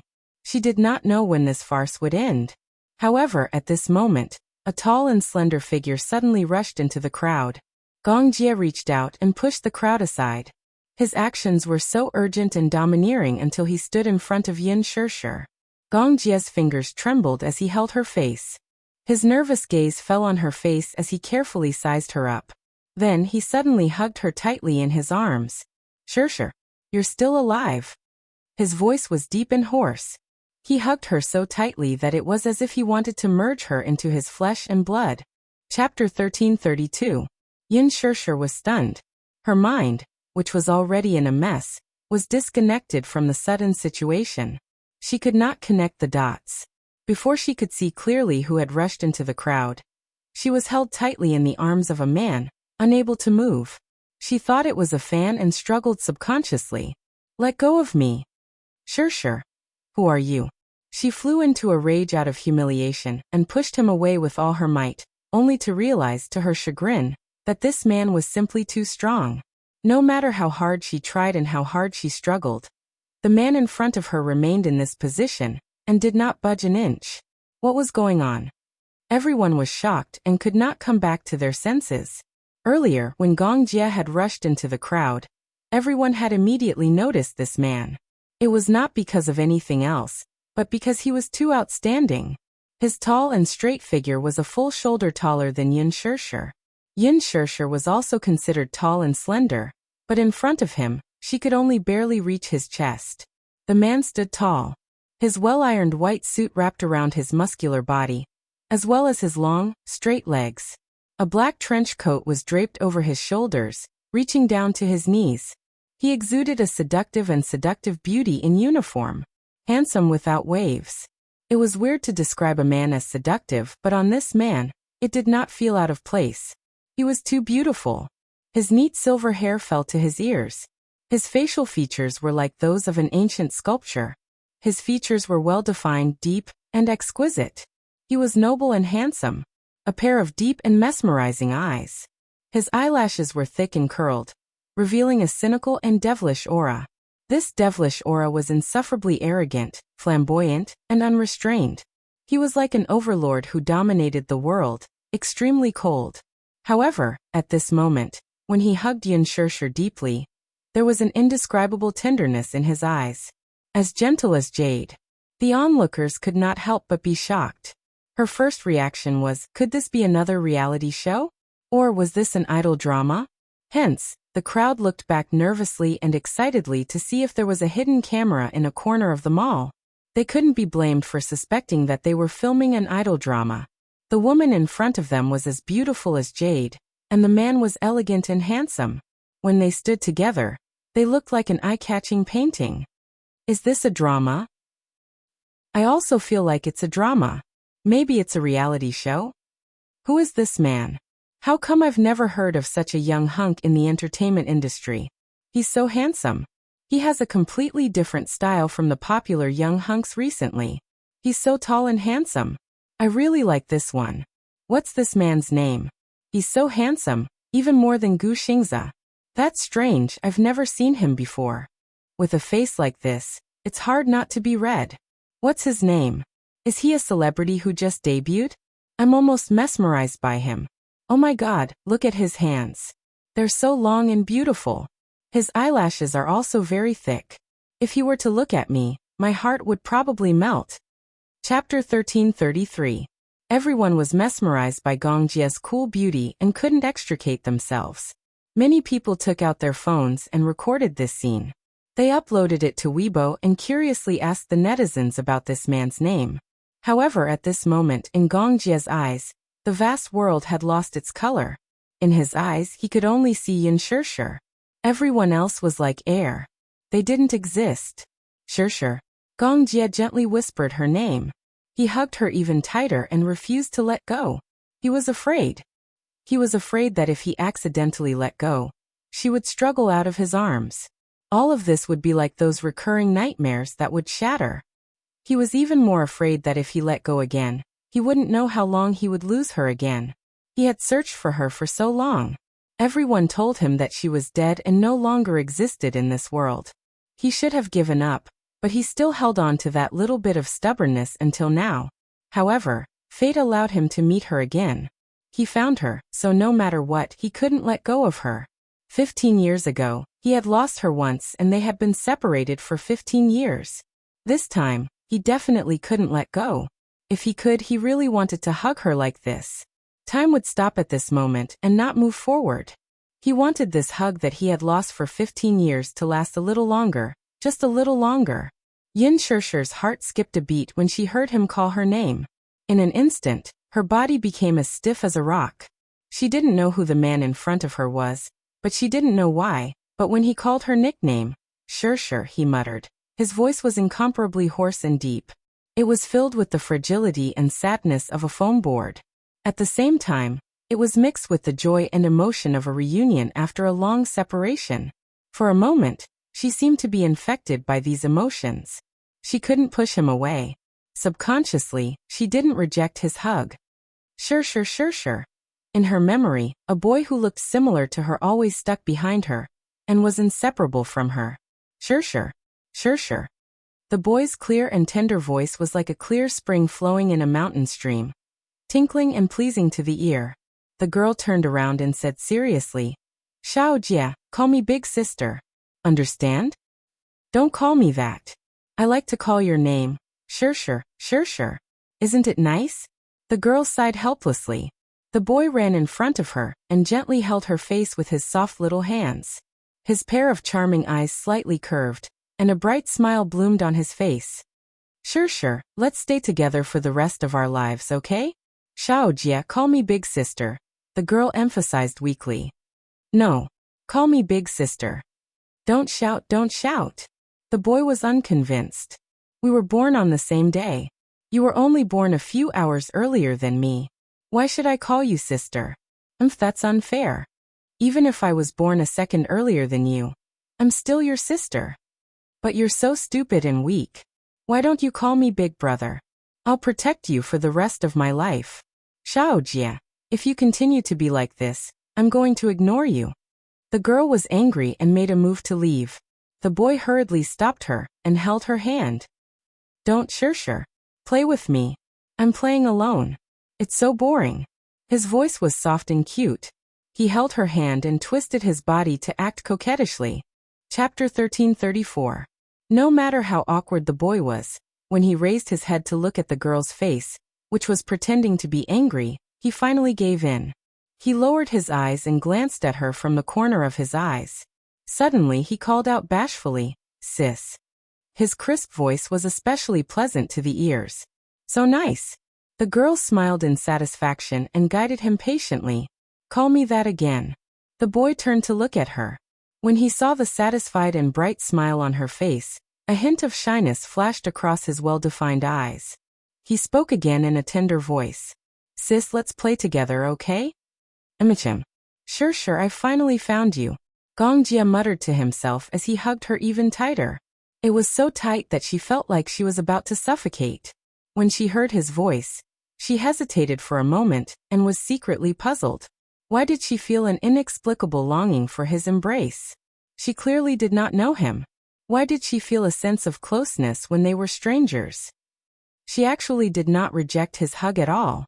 Being hugged so uncontrollably by him, she felt an inexplicable sense of loss and disappointment in her heart. She heard him call her Shishi. What a familiar tone. However, this situation was too sudden. Her mind went blank for a moment, and she did not know how to react. The people around them were even more confused. Yin Shishi, may I know if you're filming now? Who is this man? Can anyone explain to me? Gong Jia's assistant broke out in a cold sweat and immediately went up to maintain order. Coincidentally, Mushi had also rushed over with her men. However, when she saw Yin Shishi in the arms of a handsome stranger, she was stunned. Thinking that it was a die-hard fan, She immediately ordered the bodyguards to go up and pull the person away. Who was Gong Jie though? The moment the bodyguard reached out to touch his shoulder, it was as if in the blink of an eye, and he was sent flying out of the crowd. Everyone was shocked again. They started to believe that this was filming. Otherwise, how could there be such a powerful scene in real life? While the Gong Jie was moving, Yin Sheshe raised her head. However, when she saw the facial features of the man standing in front of her, she was shocked again. You. She widened her eyes in disbelief. Her reason and thoughts fiercely clashed, but no matter what, she didn't dare to believe it. The man standing in front of her had eyes that were very similar to hers. His handsome eyes were as deep as the starry sky. His handsome face, sharp facial features, high nose, and thin lips made him look like a sculpture carved by the gods. Every inch of his face was perfect. Yin Sheshe was at a loss for words. Gong Jie lowered his head and looked into her eyes. On his usually cold face, there was a rare gentle smile. His smile had always been unruly, arrogant, and insufferably arrogant. However, it was only in front of her that he showed such tenderness that it made people unconsciously lose themselves in him. Many people in the crowd instantly turned into fangirls. He's so handsome when he smiles. I wonder what TV series he's in. If it's broadcasted, I'll definitely watch it till the end. Who is this man? What's his name? I've never heard of him. Can someone tell me? I'm definitely going to eat. Chapter 1335. The reporters, who had rushed over upon hearing the news, hid in a corner and secretly captured this scene. Mysterious man and showbiz's rising star Yin Sheshe's love and hate entanglement? They're entangled in public. Yin Sheshe appears in a shopping mall after becoming famous. Who is the mysterious man beside her? Breaking news. Yin Sheshe's underground relationship surfaces. Mysterious boyfriend appears in a shopping mall with her. The reporters quickly came up with an eye-catching headline. Immediately after, they swarmed forward and chased after Yin Sheshe and Gong Jie. Yin Sheshe, may I know if you know this gentleman? You two look so intimate. What's your relationship with him? Yin Sheshe, is he your boyfriend? How long have you two been dating? Yin Sheshe, there are rumors that you and Gu Xingze have an ambiguous relationship. What's your relationship with this man? Could he be the rumored sugar daddy behind you? Yin Sheshe's brain was still in a state of shock. Everything happened so suddenly that she was not prepared for it. Gong Jie's sudden appearance disrupted all her thoughts. That was because when she faced the reporters' cameras and flashing spotlights, she was still in a daze. Her eyes were empty and she forgot to answer for a moment. When Mushi saw this, she immediately led people to chase away those annoying reporters. Seriously, these paparazzi are as annoying as flies. No matter where he went, he was haunted. For a moment, the scene was chaotic. Gong Jie hugged Yin Sheshe and held her shoulders with his big hands. He wanted to break through the crowd with her in his arms. However, a reckless reporter rushed in front of him and extended a microphone. May I ask? Before he could finish his question, a look of impatience flashed across Gong Jie's face as he coldly said, "Get lost." The reporter was enraged by his disgusting words. Just as he was about to stomp his feet, he heard the crowd exclaim in admiration. Wow, so cool. He's simply bursting with boyfriend power. He looks so good together with Yin Sheshe. The reporter snorted and picked up his camera to take a picture of Yin Sheshe and Gong Jie hugging each other. Unexpectedly, as soon as he raised his wrist, Gong Jie's men rushed forward and knocked the SLR camera in his hand to the ground. Hey, you are very rude. Why did you smash my camera? My camera is very expensive. Before the reporter could protest enough, he was picked up and thrown out of the crowd. Amidst the chaotic crowd, the poor camera was trampled countless times before it was finally on the verge of death. Soon, Gong Jie's men arrived and began to clear the area. Of course, with Gong Jie's neat character, his men were also very efficient. Not only did they confiscate the cameras of all the media reporters and erase the photos that were secretly taken, but even the cameras and mobile phones of the innocent onlookers were also checked. They only let them go after confirming that they had not taken any photos that they should not have. In just 5 minutes, everyone had been cleared out. The scene quieted down in an instant. Mushi stood at the side dumbfounded. Gong Jie turned around. The moment he looked at Yun Shirshir, his face regained its gentleness. Shirshir, do you still recognize me? Xiao Jie, the brother that she had been separated from for 15 years. Mu Jie. Chapter 1336. Yun Shirshir widened her eyes in astonishment. Her mind was in a mess. However, in the blink of an eye, she quickly rejected this conclusion. Xiao Jie had long disappeared without a trace. She had searched for her brother all these years, but there was no trace of him. She had already taken him as a dead man. That car accident, her mother's death, and her brother's disappearance were like a nightmare in her heart. When she woke up in the hospital, her world had turned cold all of a sudden. The originally happy family of 3 was shattered overnight, leaving her all alone. She did not know how to believe that her mother and brother would be so heartless as to leave her behind. Cold and sorrowful dreams in the middle of the night were still painful memories that she could not get rid of. However, now a man suddenly appeared in front of her. He looked similar to Mu Jie and called out to her gently. Yun Shirshir furrowed her brows. Perhaps she was afraid of being disappointed, so she did not dare to have any hope. Yun Shirshir stared at him in a daze. Do you know me? Are you Shirshir? Shirshir Mu. Who are you? Yun Shirshir was so nervous that her heart skipped a beat, and her breathing became erratic. Can't you recognize me? I'm Xiao Jie. Gong Jie was so nervous that he was suffocating. His fingers, which were holding her shoulders, could not help but tremble. His face was agitated and uneasy, and his pair of handsome eyes were filled with anxiety. Yun Shirshir squinted her eyes and carefully studied his facial features. She seriously compared him to the handsome and adorable child in her memory. Her cautious gaze made him mistakenly think that she had lost all her memories of him. In a moment of desperation, he clasped her shoulders tightly.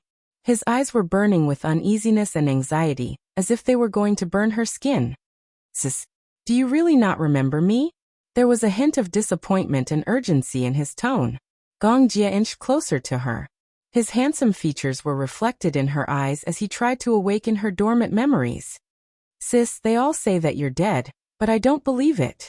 I've been looking for you for so long, I can't wait to turn the whole world upside down. It wasn't easy to find you. Could it be that you really don't recognize me? I've searched the entire world for you. In order to find her, he had searched the entire world. Yun Shirshir was secretly shocked, her eyes filled with astonishment. The memories that had been sealed in the bottom of her heart finally broke through the cage, and all the memories and images came back. Xiao Jie, it's really you? She asked timidly, obviously unable to believe whether this was a dream or reality.